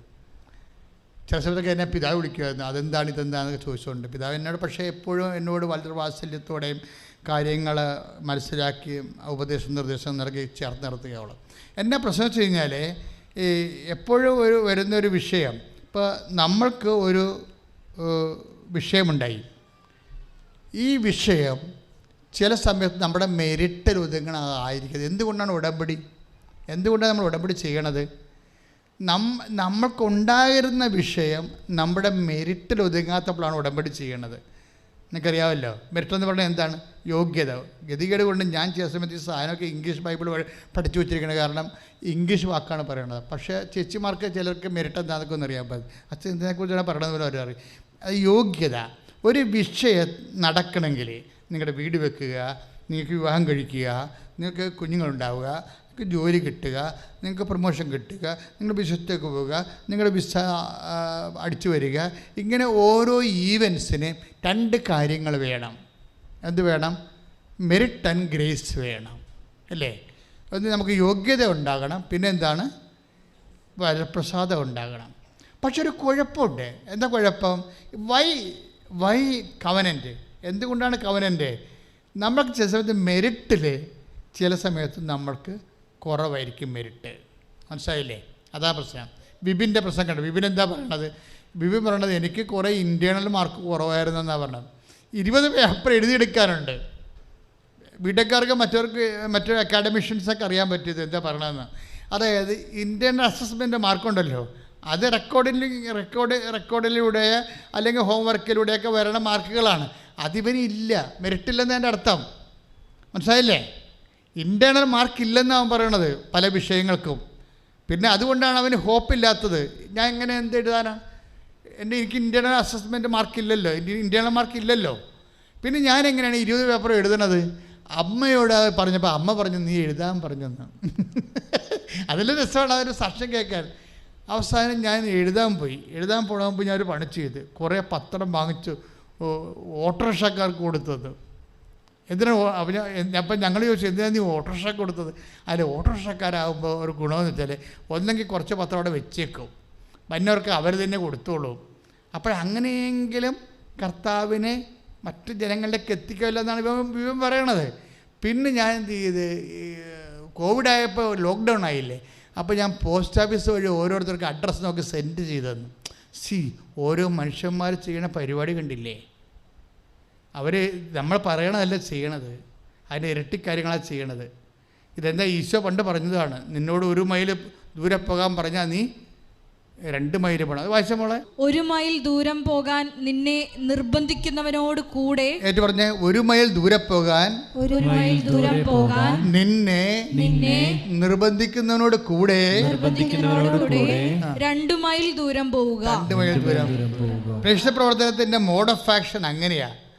അല്ല 1 മൈൽ ദൂരം പോകാൻ പറയുമ്പോൾ എങ്ങനെ 1/2 മൈൽ പോകാം? മലയാളിയല്ലേ, മലയാളിയുടെ പ്രശ്നം അതാണല്ല. 1 മൈൽ പോകാൻ പറയുമ്പോൾ നമ്മുടെ സുഹൃത്തത്ത് ഇതെങ്ങനെ 1/2 മൈലാക്കാമെന്ന് ചിന്തിച്ചുകൊണ്ടിരിക്കും, ഇല്ലേ?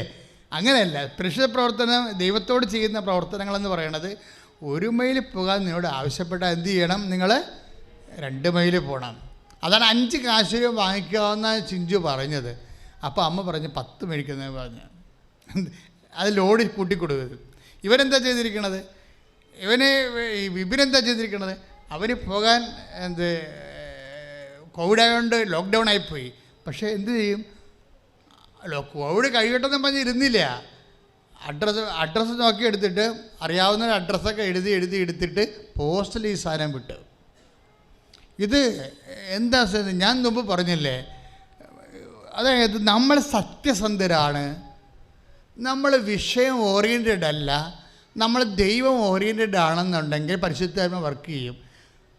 മനസ്സിലായില്ലേ? നമുക്ക് എപ്പോഴും സംഭവിക്കുന്നത് നമ്മൾ വിഷയം ഓറിയൻറ്റഡ് ആണ്, അതാണ് കുഴപ്പം. പരിശുദ്ധാത്മ വർക്ക് ചെയ്യാത്തതിൻ്റെ കാരണം ഇതാണ്.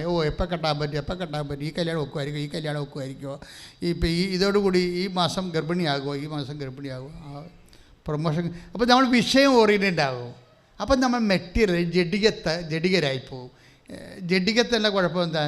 ജഡത്തിൽ നിന്ന് ജനിക്കുന്ന ജഡവും ആത്മാവിൽ നിന്ന് ജനിക്കുന്നത് ആത്മാവുമാണ്. നമ്മൾ ദൈവത്തെയാണ് ഓറിയൻറ്റഡ് ചെയ്യേണ്ടത്. പരിശുദ്ധാത്മ പ്രവർത്തിക്കണമെങ്കിലേ അത് വായിച്ചോളൂ. യോഹന്നാൻ്റെ സുവിശേഷം. ജഡത്തിൽ നിന്ന് ജനിക്കുന്ന ജഡവും എന്ന് പറഞ്ഞ് ശ്രദ്ധിക്കട്ടെ.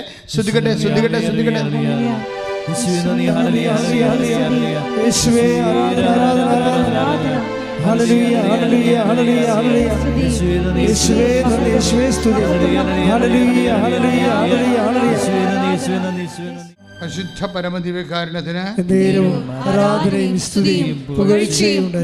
വായിച്ചോളൂ. ഗലാത്യ 6:8. എന്തെന്നാൽ സ്വന്തം ജഡത്തിനായി വിതയ്ക്കുന്നവൻ ജഡത്തിൽ നിന്ന് നാശം കൊയ്തെടുക്കും, ആത്മാവിനായി വിതയ്ക്കുന്നവനാകട്ടെ ആത്മാവിൽ നിന്ന് നിത്യജീവൻ കൊയ്തെടുക്കും. ഇതാണ് ഗലാത്യർ 4:8. എന്താ പ്രശ്നം വെച്ചാൽ നമ്മൾ ജഡം വെച്ചാണ് ഈ വിഷയം കൈകാര്യം ചെയ്യണമെങ്കിൽ ആത്മാവ് പ്രവർത്തിക്കത്തില്ല. ജഡമെന്ന് പറഞ്ഞാൽ എന്താണ്? നമ്മുടെ ജോലി, നമ്മളെന്താ ഉടമ്പടി വെച്ചിരിക്കുന്ന എല്ലാം ജഡമല്ലേ. ജോലി, വീട്, വിവാഹം, പ്രൊമോഷൻ, സാമ്പത്തികം, ഇങ്ങനെയുള്ള കാര്യങ്ങൾ. അതെപ്പോൾ നടക്കും എന്ന് അത് നടക്കണില്ലല്ല, ഇത് നടക്കണില്ലല്ല, അവർ വന്നില്ലല്ല. അപ്പോൾ എന്ത് കൊടുത്താലും തൃപ്തിയാവത്തില്ല. മനസ്സിലായ? അങ്ങനെ അത് ഒന്നിനു വായിച്ച വചനം, സ്വന്തം ജഡത്തിനായി വിതയ്ക്കുന്നവൻ ജഡത്തിൽ നിന്ന് നാശം കൊയ്തെടുക്കും. നിങ്ങൾക്ക് ചില ആൾക്കാർക്ക് പറ്റേണ്ടത് അതാണ്. നിങ്ങൾ വെക്കണ വിഷയത്തെ മാത്രമേ നിങ്ങൾ കോൺസെൻട്രേറ്റ് ചെയ്യത്തുള്ളൂ. അതെപ്പോൾ നടക്കും, അതെങ്ങനെ നടക്കും, അത് നടന്നാൽ പോലും നിങ്ങൾ വിചാരിക്കുന്ന പോലെ നടന്നില്ലെങ്കിൽ നിങ്ങൾ അളിഞ്ഞ മോന്തയായിട്ട് ദൈവത്തിന് മുമ്പിൽ നിൽക്കും. അതാണ് ജഡത്തിനായി വിതയ്ക്കുന്ന നാശം. പിന്നെ എന്താ അടുത്ത വായിച്ചേ? ആത്മാവിനായി വിതയ്ക്കുന്നവനാകട്ടെ എന്ന് പറഞ്ഞ ആത്മാവിനായി വിതയ്ക്കുന്നവനാകട്ടെ ആത്മാവിൽ നിന്ന് നിത്യജീവൻ കൊയ്തെടുക്കും. അതായത് നമ്മൾ ഉടമ്പടി ചെയ്യുമ്പോൾ നമ്മളൊരു കക്ഷി, ദൈവം ഒരു കക്ഷി അല്ലേ. നമ്മളെന്താ ചെയ്യേണ്ടത്? ദൈവത്തിന് എന്താണ് ഇതുകൊണ്ട് പ്രയോജനം? നമ്മുടെ പ്രയോജനം ആരാ നോക്കേണ്ടത്? ദൈവമല്ലേ നോക്കേണ്ടത്, നമ്മളല്ലല്ലോ അല്ലേ. ഉടമ്പടി എടുക്കുമ്പോൾ ആ ഉടമ്പടി കൊണ്ട് ദൈവത്തിന് എന്താ പ്രയോജനം? ബിബിൻ അതാണ് ചെയ്തത്. ബിബിൻ എന്താ ചെയ്തതെന്ന് വെച്ച് കഴിഞ്ഞാൽ, ദൈവം ഒരു കക്ഷിയാണ് ഉടമ്പടിയിൽ. നമുക്ക് ദൈവത്തോട് കക്ഷിയാകാൻ പറ്റുമോ? ഒരിക്കലും പറ്റത്തില്ല, ടാലി ആകത്തില്ല. അതുകൊണ്ട് എബ്രാഹാം ദൈവമായിട്ട് ഉടമ്പടി ചെയ്തപ്പോൾ എബ്രാഹത്തിനോട് ദൈവം പറഞ്ഞു, നീയുമായിട്ട് ഉടമ്പടി ചെയ്യേണ്ട കാര്യം എനിക്കില്ല. കാര്യം ദൈവം ആര്? ഒരു മനുഷ്യനാര്? പക്ഷേ നിന്നോട് ഉടമ്പടി ചെയ്യണത് മുഴുവനും എൻ്റെ സ്നേഹം കൊണ്ടാണ്. അതുകൊണ്ട് നീ ഒരു കാര്യം ചെയ്യണം, ഒരു കോംപ്രമൈസ് ചെയ്യണം. എന്താണ്? നീ എന്നോട് ഉടമ്പടി ചെയ്യാൻ പറ്റുന്ന ഒരാളാണെന്ന് തെളിയിക്കണം. മനസ്സിലായില്ലേ? എന്നോട് ഉടമ്പടി ചെയ്യാൻ പറ്റുന്ന ഒരാളാണ് നീ എന്ന് തെളിയിക്കണം. നീ ഒരു കക്ഷിയല്ലേ ഉടമ്പടിയില്ലേ, ബൈലാറ്റർ ഉടമ്പടിയല്ലേ, ഉഭയകക്ഷിയല്ലേ, തുല്യകക്ഷിയല്ലേ. അപ്പോൾ ഒരിക്കലും തുല്യകക്ഷി ആകത്തില്ല. എങ്കിലും ഞാൻ നിന്നെ ഉടമ്പടിക്ക് ക്ഷണിച്ചിരിക്കുന്നത്. അപ്പോൾ നീ ഒരു കാര്യം ചെയ്യണം. എന്താണ്? കുറഞ്ഞ പക്ഷം നീ എൻ്റെ മുമ്പാകെ നടന്ന് വിശുദ്ധിയുള്ളവനായിരിക്കണം. 17:1. ശ്രദ്ധിക്കട്ടെ.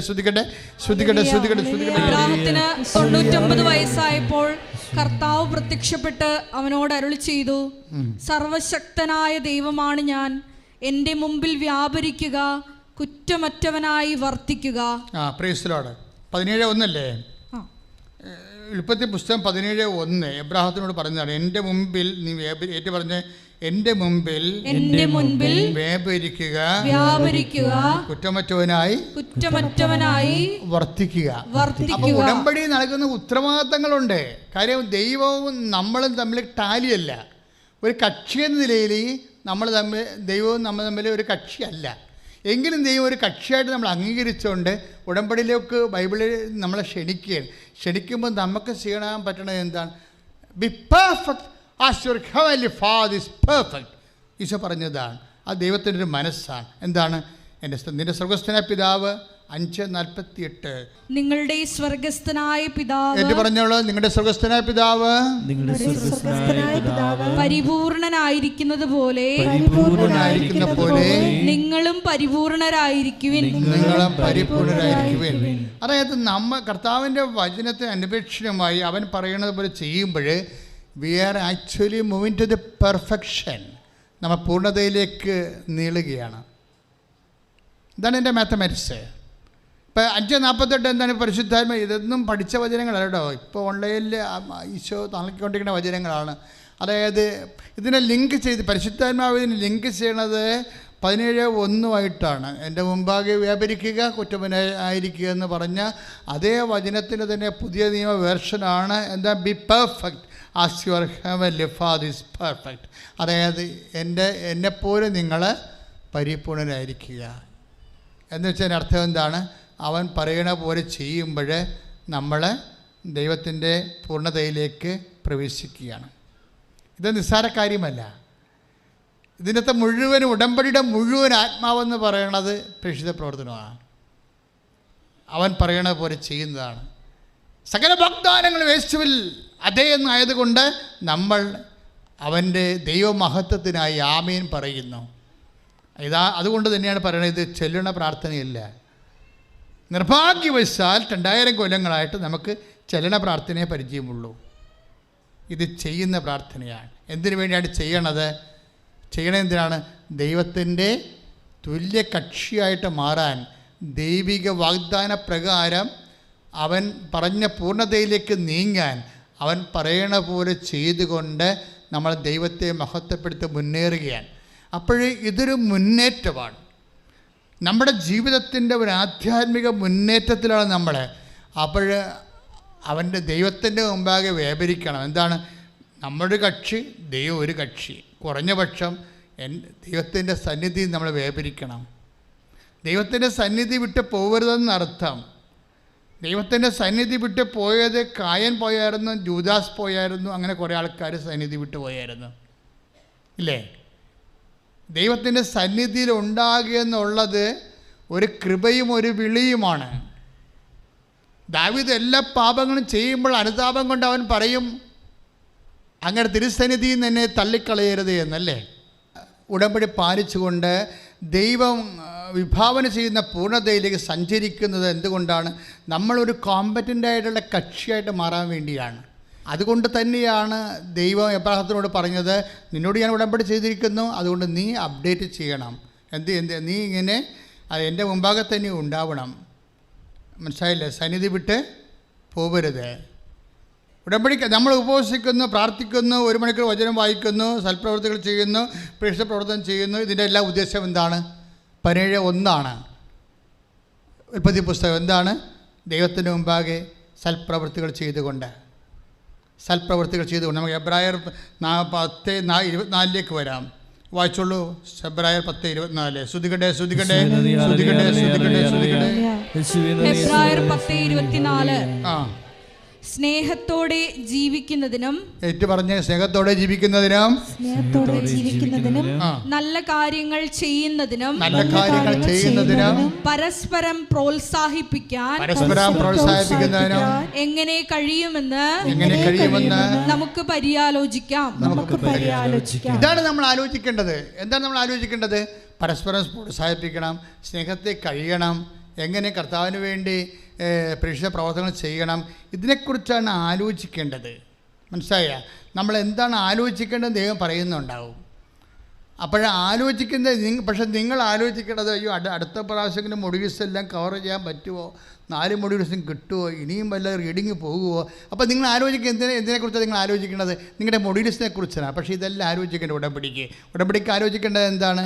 എങ്ങനെയാണ് പരസ്പരം പ്രോത്സാഹിപ്പിക്കണം വചനത്തിൽ. ഇതെല്ലാം ഇങ്ങനെ സൽപ്രവർത്തികൾ ചെയ്യുന്നതും സൽപ്രവർത്തികളെക്കുറിച്ച് ആലോചിക്കുന്നതും എല്ലാം എന്തിനു വേണ്ടിയാണ്? അവൻ്റെ സന്നിധി നിൽക്കുന്നതിന് വേണ്ടിയുള്ള ഒരു കപ്പാസിറ്റി നമ്മൾ ആർജിക്കാൻ വേണ്ടിയാണ്. അത് ഉടമ്പടിയുടെ ഭാഗമാണ്. എന്താണ്? നമ്മൾ ദൈവത്തോട് അനുയോജ്യമായൊരു പങ്കാളിയായിട്ട് മാറുകയാണ്. ഉടമ്പടി ഒരു പങ്കാളിത്തമാണല്ലോ നമുക്ക് വരണത്. അത് കുറ്റമറ്റവനായിരിക്കും. വിപിൻ എന്താ ചെയ്തിരിക്കുന്നത്? വിപിൻ പറയണത് കേട്ടാൽ നമ്മൾ ഞെട്ടിപ്പോകും. അതായത് അവനോട് അവനീ ദൈവത്തിൻ്റെ ഉടമ്പടി പാലിക്കുന്നതിന് ഒരു തന്നെ യോഗ്യമാക്കാൻ പറ്റാത്ത ചില അയോഗ്യ വശങ്ങൾ അവൻ്റെ ജീവിതത്തിലുണ്ട്. അവൻ 9ാം ക്ലാസ് മുതൽ ബിടെക് വരെ സിഗരറ്റ് വലിക്കുന്ന ആളാണ്. 9ാം ക്ലാസ് മുതൽ ബിടെക് വരെ സിഗരറ്റ് വലിക്കുന്ന ആളാണ്. ഉടമ്പടി എടുത്ത് ഓൺലൈൻ ഉടമ്പടി എടുത്തതേ ഉള്ളൂ. അപ്പം തന്നെ അവന് മനസ്സിലായി സംഗതി പിശകാണ്, ഇത് രണ്ടും കൂടി ഒരുമിച്ച് പോകത്തില്ലെന്ന് മനസ്സിലായി. അതാണ് സംഭവം. എൻ്റെ മുമ്പാകെ നിൽക്കണം, കുറ്റമറ്റവനായിരിക്കണം, അല്ലേ? അതുപോലെ തന്നെ അവൻ്റെ പരിപൂർണതയിലേക്ക് നമ്മൾ തുല്യ പങ്കാളിയെപ്പോലെ യോഗ്യത പ്രാപിച്ചുകൊണ്ടേയിരിക്കണം. അപ്പോൾ അവനെന്ത് ചെയ്ത് ഏകപക്ഷീയമായിട്ട് ഒരു തീരുമാനമെടുത്തു, ഞാൻ എൻ്റെ സിഗരറ്റ് ഉപേക്ഷിക്കണമെന്ന്. അത് കൃപ നിറയാൻ പറ്റുന്ന വഴികളാണ് ഈ സംഭവം. പക്ഷേ എന്നാലും പഠിക്കാൻ പറ്റണില്ല പാവത്തിന്. കാര്യം അവൻ്റെ കോൺഫിഡൻസ് മുഴുവൻ കളയണത് ഈ അരിയറല്ല, ഈ ഇൻറ്റേർണലാണ്.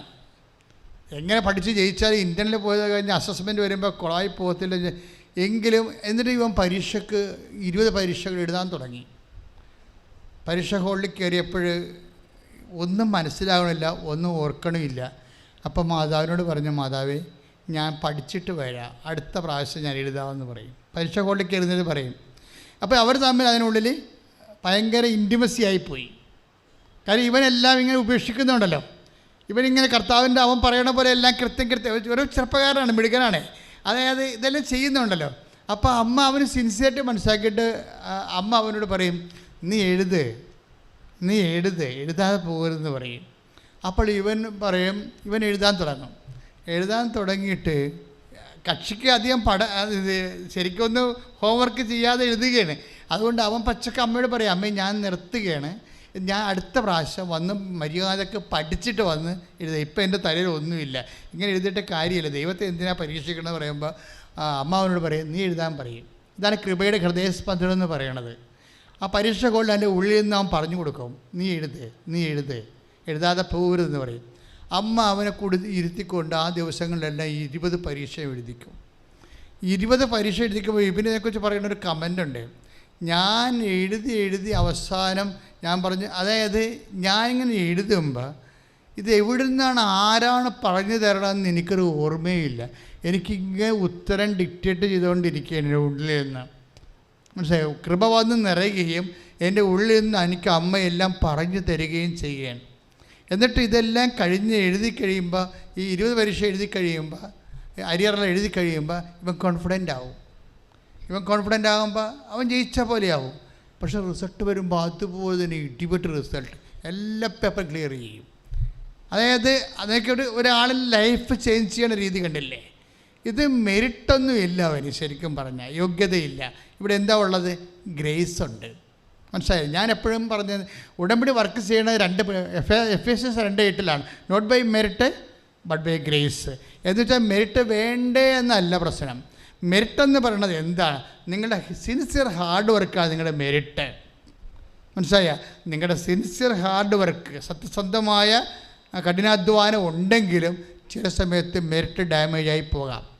അങ്ങനെ വന്നാൽ ഉടമ്പടി നിങ്ങളെ താങ്ങി നിർത്തും. കാരണം എന്താണ്? ഉടമ്പടിയിൽ നമുക്ക് ലഭിക്കണത് എന്താണ്? ഗ്രേസാണ്. ദൈവവചന ഗ്രേസാണ് കിട്ടുന്നത്. അതല്ല, ഇവൻ ഇതുകൊണ്ട് കൂട്ടുകാരത്ത് പറഞ്ഞു കൊടുത്ത് 32 അരിയറുണ്ടായിരുന്ന ആൾക്കാരെ കൊണ്ട് അവൻ എഴുതിച്ചിട്ടുണ്ട്. ഇതേ സ്പിരിറ്റിൽ കൺവേ ചെയ്ത് നിങ്ങൾ വിചാരിക്കണത് ഈ ഒരു വ്യക്തി ഓൾ ഓൺ എ സഡൻ അമ്മയുമായിട്ട് കണക്ട് ചെയ്തൊരു വ്യക്തിയാണ് ഒരു കൃപാസന പത്രം കൊണ്ട്. Is not a Christian. അതറിയുമ്പോഴാണ് പ്രശ്നം പറയണത്. അയാൾ ഒരു ക്രിസ്ത്യൻ അല്ല, ഐ മീൻ ദ ബാപ്റ്റിസ്റ്റ് അല്ല അയാൾ. പക്ഷെ എന്തുകൊണ്ടാണ് ഈ ഒരു വ്യക്തിയിൽ ദൈവ തിരുസന്നിധിയിൽ വിശുദ്ധനായി ജീവിക്കാൻ വേണ്ടി ആര് തീരുമാനിച്ചാലും അതിനു വേണ്ടി ബുദ്ധിപൂർവമായിട്ട് ഇൻവെസ്റ്റ് ചെയ്യാൻ തീരുമാനിച്ചാൽ ദൈവം എബ്രഹാത്തിനോടെന്ന പോലെ അവനോട് പങ്കുചേർന്ന് അവനോട് കൂട്ടുകൂടും. തന്നെയിലെ മരിയൻ ഉടമ്പടി ആയതുകൊണ്ട് അമ്മ ഇങ്ങനെ സഞ്ചാരി മാതാവാണ്. എന്താ പ്രശ്നം? ഉടമ്പടിയുടെ ഒരു ഘട്ടമല്ലേ, ഒരു കഷ്ണമല്ലേ അത്? എന്താണ്? നീ പോകുന്നിടത്തെല്ലാം നിൻ്റെ കൂടെ ഞാൻ വരൂ. അപ്പോൾ ഒരു സിംഗിൾ ഈവൻറ്റിനല്ല നമ്മൾ ഉടമ്പടി ചെയ്യണത്.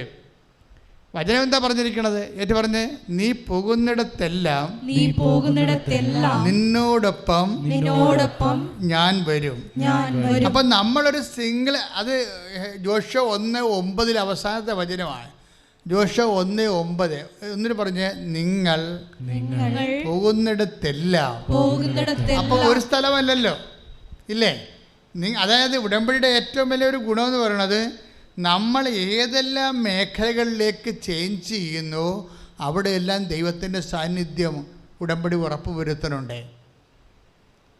എല്ലാ വിഷയങ്ങൾക്കും നിങ്ങൾ എന്തെല്ലാം മൂവ്മെൻറ്റ് നടത്തുന്നു അതെല്ലാം ദൈവം ഗ്യാരണ്ടി ചെയ്യും. രക്ഷിത പ്രവർത്തനത്തിൻ്റെ ഒരു സാക്ഷ്യം കൂടി പറഞ്ഞിട്ട് നമ്മൾ രോഗസൗഖ്യ പ്രാർത്ഥനയ്ക്ക് പ്രവേശിക്കുകയാണ്. ഷീജ ജോയി പോട്ടയിൽ നിന്നൊരു സഹോദരി സാക്ഷ്യം പറഞ്ഞായിരുന്നു.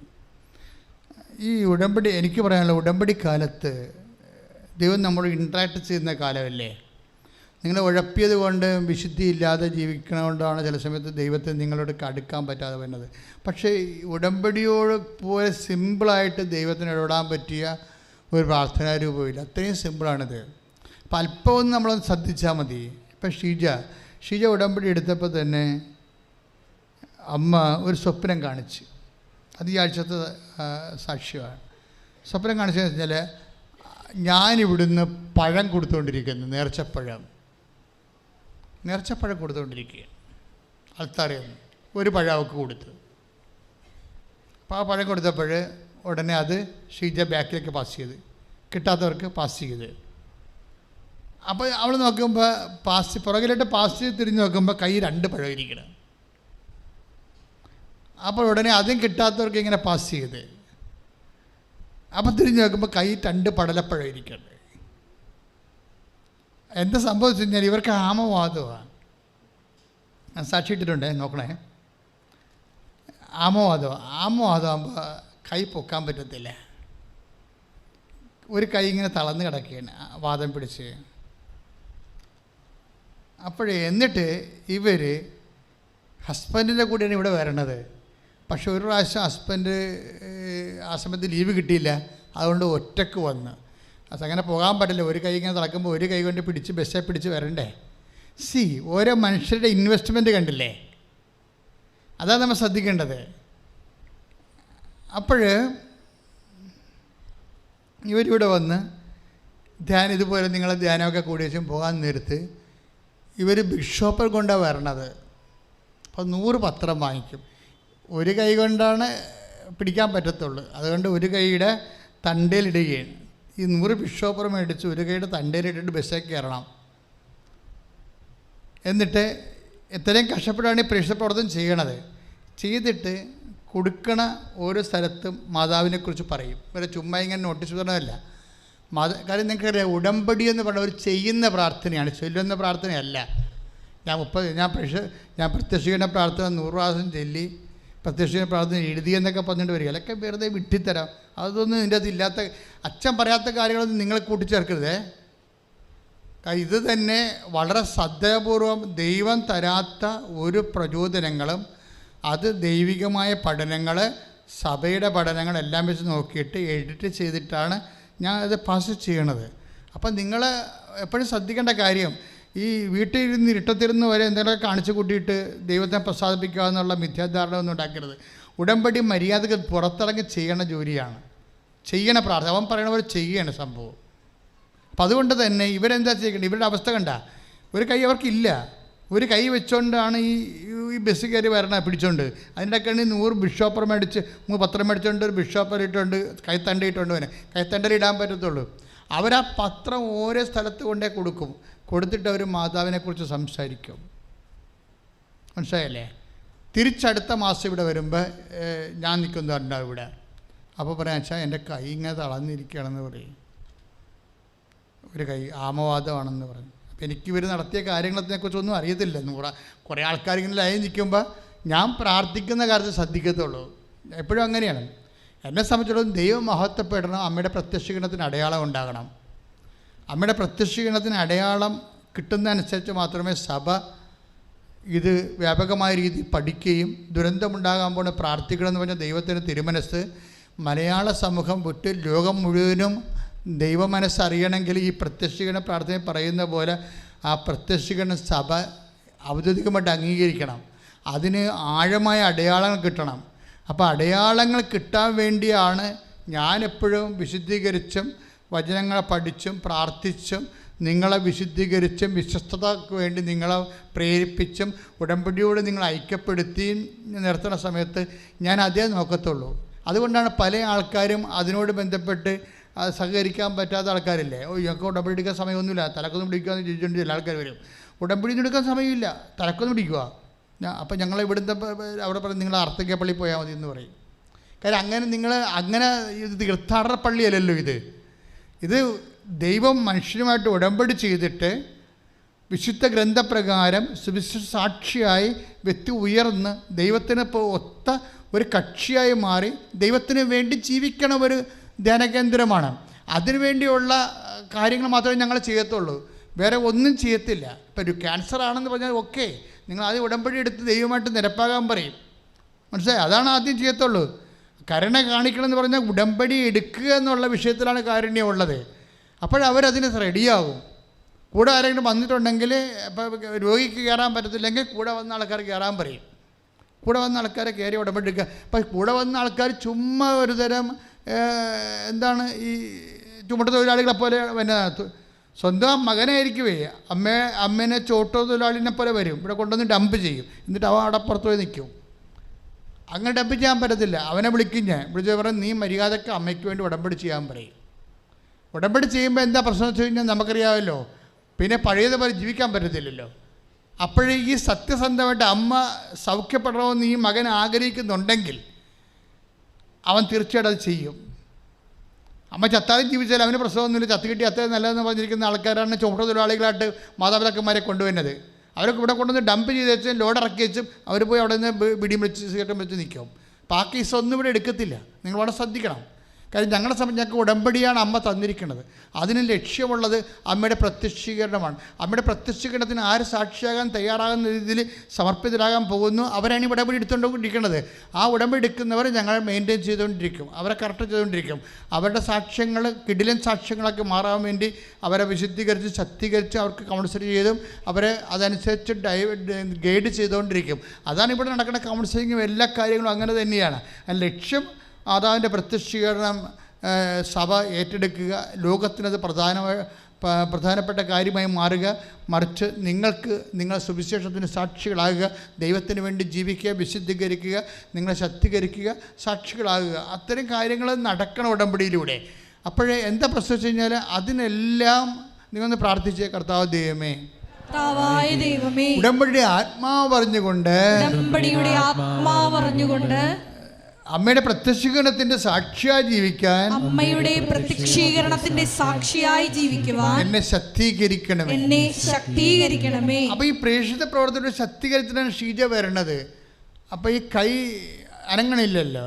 അപ്പൊ കുറച്ചൊക്കെ ഇപ്പൊ ഈ പ്രേക്ഷിത പ്രവർത്തനങ്ങളൊക്കെ കൂടിക്കഴിഞ്ഞപ്പോൾ മാതാവ് ഒരു 50% ഹീലിംഗ് കൊടുത്ത് 50% ഹീലിംഗ് കൊടുത്ത്.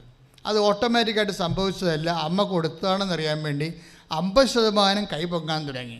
ആ 50% കൈ പൊങ്ങാൻ തുടങ്ങിയ കൈയും കൊണ്ട് ഇവിടെ വരുമ്പോൾ ഒരു വിശ്വാസപ്രവണത ചെയ്യുള്ളൂ. ആ കയ്യെ തൊട്ട് അപ്പോൾ തന്നെ കൈ പഴയതുപോലെ ബലം പ്രാപിച്ചു. പെട്ടെന്നാണ് സംഭവിക്കുന്നത്. ഇത്രയുമാണ് ഉടമ്പടി സംഭവം. അപ്പോൾ ഷീറ്റ് എന്താ പറയണത്, ഇപ്പം എനിക്ക് 2 പഴമെടുത്ത് പൊക്കാൻ പറ്റും, അതാണ് സ്വപ്നം. അമ്മ എന്താ പറഞ്ഞത്, നീ കുറച്ചായിട്ട് നിനക്ക് കിട്ടിയത് പാസ് ചെയ്യുക, അപ്പോൾ പിന്നെ ഞാൻ തരൂ, അത് നീ പാസ് ചെയ്യുക. അവസാനം നിൻ്റെ കൈ 2 പടലപ്പഴം എടുത്ത് പൊക്കാൻ പറ്റുന്ന രീതിയിൽ നിൻ്റെ കൈ ഞാൻ ശക്തിപ്പെടുത്തുമെന്നാണ്. അപ്പോൾ ഇതെല്ലാം ചെയ്യേണ്ടത് അമ്മയാണ്. അപ്പം നമ്മൾ ചില ആൾക്കാരൊക്കെ പറയും, ഇപ്പോൾ നമ്മുടെ അച്ഛന്മാർക്ക് വരെ പേടിയാണ്, അവരിങ്ങനെ അമ്മ രോഗശാന്തി നൽകുക, പിന്നെ അവർ ത്രിത്വക ദൈവമൊക്കെ പറഞ്ഞുകൊണ്ട് അതിൻ്റെ കൂടെ ചേർത്ത് മേമ്പൊടിയൊക്കെ ചേർത്തൊക്കെ അവർ പറയത്തുള്ളൂ. പണ്ടൊരു അച്ഛനുണ്ടായിരുന്ന അച്ഛനും ഇതുപോലെ തന്നെ അവർക്ക് അമ്മ അത് ചെയ്യുമെന്നുള്ളതിനെ പറഞ്ഞ് അമ്മ മധ്യസ്ഥം വഹിക്കുന്നതാണ് ഇവരുടെയൊക്കെ തലയിരിക്കുന്നത്. അല്ല, കൃപാസനം പഠിപ്പിക്കുന്നത് അമ്മ പുത്രൻ തമ്പുരാൻ്റെ മാതാവായ പരിശുദ്ധ ദേവമാതാവാണ്. ഒരു മനുഷ്യൻ്റെ കണ്ണീരൊപ്പാൻ അമ്മയ്ക്ക് കഴിയും. ലൂർദിലൊക്കെ നടക്കുന്ന ഇപ്പോൾ 70 അനുഭവങ്ങളെ അതിശയങ്ങളെ ലൂർദിൽ അംഗീകരിച്ച് ആര് ചെയ്തതാണ്? അമ്മ ചെയ്ത അനുഭവങ്ങളാണ്. കൃപാസനത്തിൽ സംഭവിക്കുന്നത് അത് തന്നെയാണ്. അമ്മയെ ദൈവം അതിനു വേണ്ടി, രക്ഷകൻ്റെ അമ്മയല്ലേ, മദർ ഓഫ് ഗോഡാണ് അവരെ, രക്ഷകൻ്റെ അമ്മയാണ്. അതുപോലെ തന്നെ നിങ്ങൾ അതേ രീതിയിൽ തന്നെ അമ്മയോട് സുവിശേഷ വിഹിതമായി ജീവിക്കാൻ വേണ്ടി ദൈവത്തോട് നിങ്ങൾ പരിശുദ്ധ അമ്മ വഴി മാധ്യസ്ഥം വഹിക്കണം. അപ്പോൾ നിങ്ങളെ ദൈവം ശക്തിപ്പെടുത്തും. ആ ശക്തിപ്പെടുന്നതനുസരിച്ച് കൊണ്ട് നിങ്ങൾക്ക് അമ്മയുടെ മാധ്യശക്തി നിങ്ങൾക്ക് വ്യക്തിപരമായിട്ട് അനുഭവവേദ്യമാകും.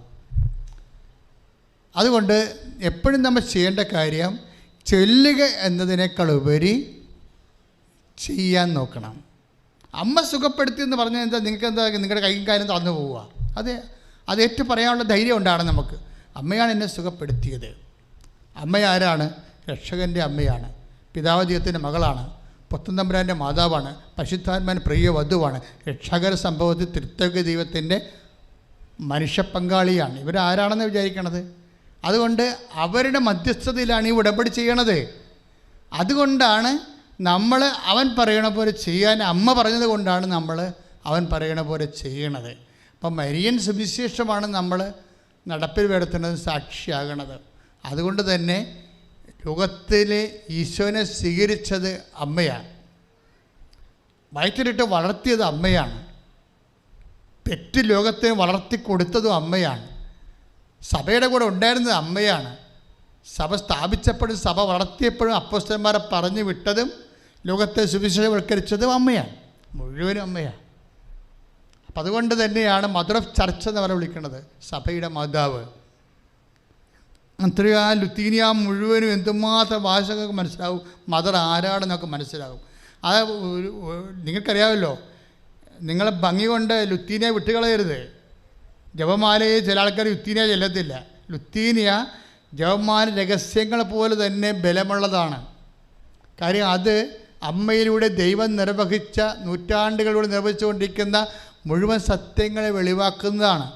അമ്മ ചെയ്തുകൊണ്ടിരിക്കുന്ന കാര്യങ്ങൾ ഓരോരോ കാലഘട്ടങ്ങളിൽ, ഇപ്പോൾ ഫ്രാൻസിസ് മാർപ്പാപ്പ എന്താ പറയണത്, മദർ ഓഫ് റെഫ്യൂജി, അഭയാർത്ഥികളുടെ മാതാവ് എന്ന് വിളിച്ചത് ഈ കാലഘട്ടത്തിൻ്റെ ഒരവസ്ഥയുടെ സാധ്യത മാതാവിൽ കണ്ടുകൊണ്ട് അമ്മ അഭയാർത്ഥിയായി നടന്ന ആളാണ് ശരിക്കും.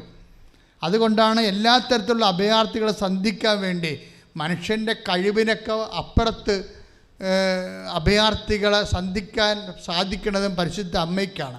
അപ്പം അതുകൊണ്ട് നീ എവിടെയായിരിക്കുന്നുവോ, നീ ഒരു അഭയാർത്ഥി. അവൻ പറഞ്ഞില്ലേ, എനിക്ക് ഭക്ഷണം കിട്ടില്ല അമ്മയെന്ന് ഇങ്ങോട്ട് വിളിച്ച് അവൻ്റെ അമ്മയെക്കുറിച്ച് പറയുക. ഞാൻ മുസ്ലിം പള്ളി വാതിക്കല താമസിക്കുന്നത്. അവൻ ആരാണ് ശരിക്കും പറഞ്ഞാൽ? അഭയാർത്ഥിയാണ് ശരിക്കും പറഞ്ഞാൽ. യുദ്ധം വരുമ്പോൾ അവിടുന്ന് ഓടിപ്പോണവർ മാത്രമല്ല അഭയാർത്ഥികൾ. വേറെയും കൂലിയില്ല ജോലിയില്ലാതെ നടക്കുമ്പോൾ നമ്മൾ ജനിച്ച മണ്ണിൽ അഭയാർത്ഥികളായി ജീവിക്കുന്നൊരു കാലമുണ്ട്. അപ്പോഴെല്ലാം അമ്മയാണ് നിനക്ക് അഭയം, അമ്മയാണ് നിനക്ക് ആശ്രയം. അഭിഷേകത്തോടെ കൈയടിക്കട്ടെ, ശ്രുതികട്ടെ, ശ്രുതികട്ടെ,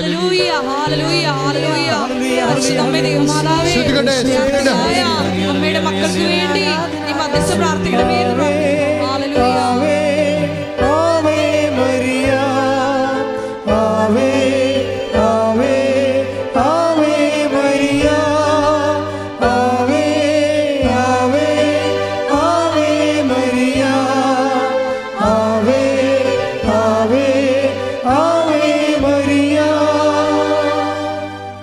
എന്താ ഒരു വിഷയം എന്ന് പറയണത്, യേശു ക്രിസ്തുവിന് ഈ കഞ്ഞിക്കപ്പ, ജോലി, വീട്, വിവാഹം ഇങ്ങനെയുള്ള ജഡിക കാര്യങ്ങളിലേക്ക് അമിതമായ രീതിയിൽ വലിച്ചിഴക്കേണ്ട ഒരു കാര്യമില്ല. അതൊക്കെ അമ്മയുടെ ഡിപ്പാർട്ട്മെൻറ്റാണ്.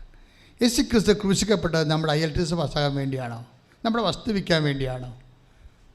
നമ്മുടെ മക്കൾക്ക് ജോലി കിട്ടാൻ വേണ്ടിയാണ് ക്രിസ്തു ക്രൂശിക്കപ്പെട്ടത്? ക്രിസ്തു ഉയർത്തുന്നത് എന്തിനാണ്? നിത്യജീവന് വേണ്ടിയാണ്. നിങ്ങൾ ക്രിസ്തുവിനെ സ്വീകരിക്കുന്നതിൻ്റെ ഉദ്ദേശം എന്താണ്? നിത്യജീവൻ ഉറപ്പുവരുത്താൻ വേണ്ടിയാണ്.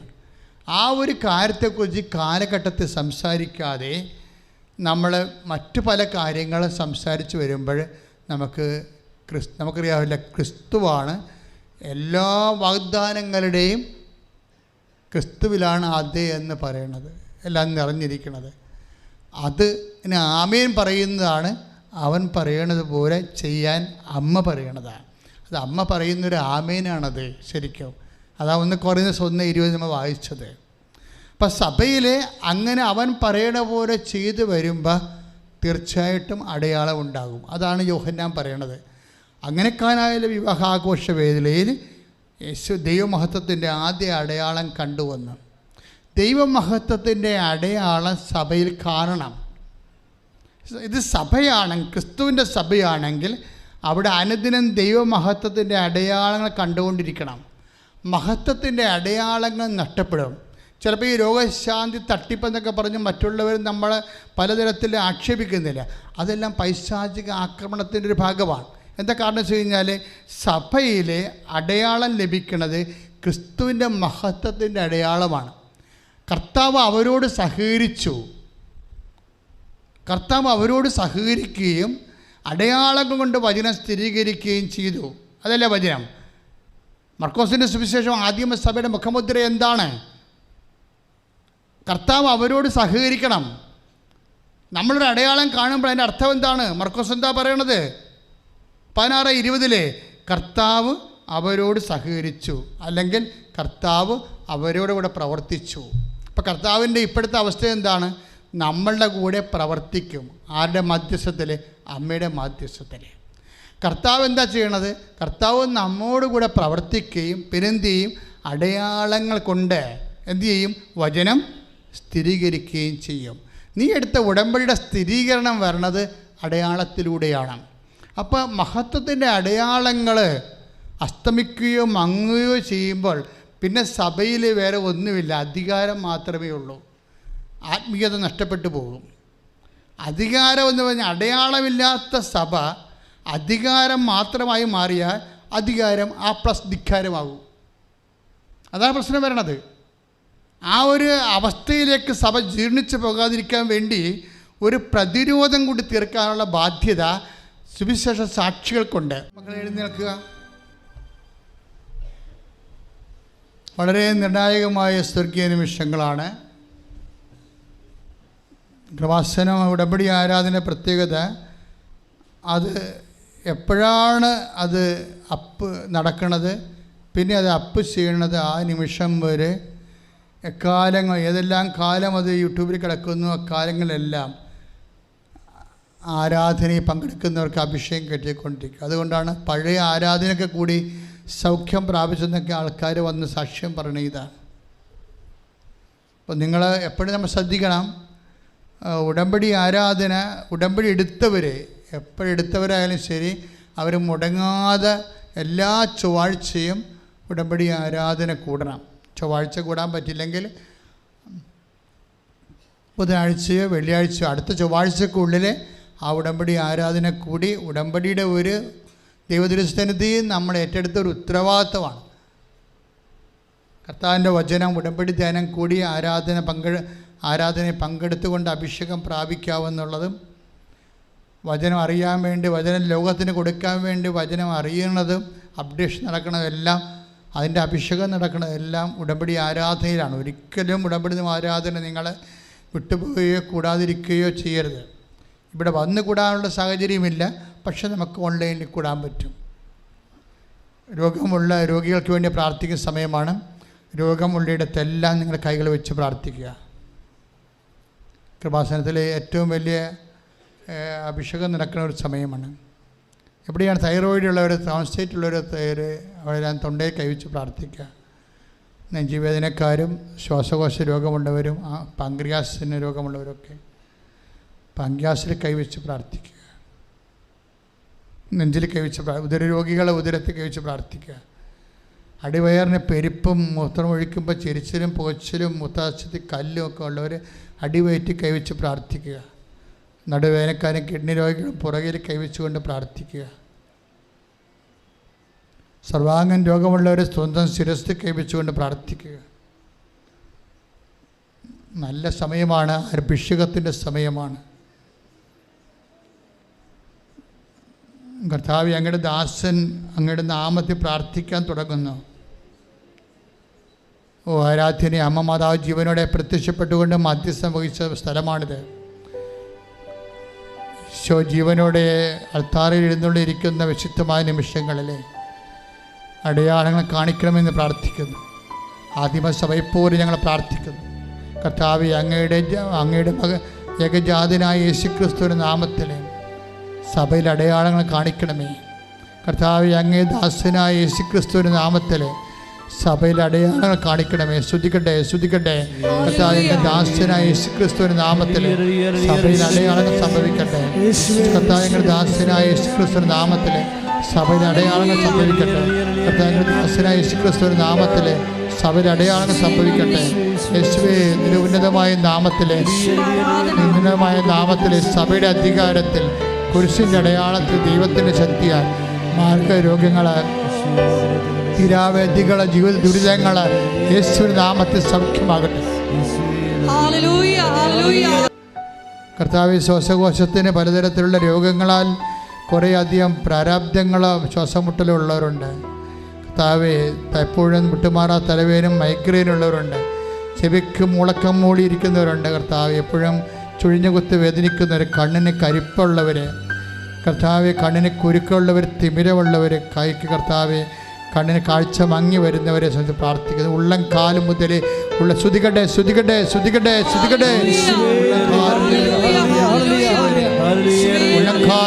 ഉച്ചവരെ കർത്താവിനത്തെ നിറയട്ടെ. ഉള്ളംകാലം ഉച്ചവരെ കർത്താവിനത്തെ നിറയട്ടെ. ഉള്ളംകാലം ഉച്ചവരെ കർത്താവിനത്തെ നിറയട്ടെ. ഉള്ളംകാലം ഉച്ചവരെ കർത്താവിനത്തെ നിറയട്ടെ. യേശുവിന്റെ ഉന്നതമായ നാമത്തിൽ സഭയുടെ അധികാരത്തിൽ, യേശുവിന്റെ ഉന്നതമായ നാമത്തിൽ സഭയുടെ അധികാരത്തിൽ കുരിശിന്റെ അടയാളത്തിൽ 36 കൊല്ലം അർപ്പിച്ച കൃപാനയുടെ യുഗതികൾ ജീവനുടെ പ്രത്യക്ഷയുടെ മാതാവിന്റെ മധ്യസ്ഥത്തിലെ കർത്താവിന്റെ നാമത്തിൽ സൗഖ്യം പ്രാപിക്കട്ടെ.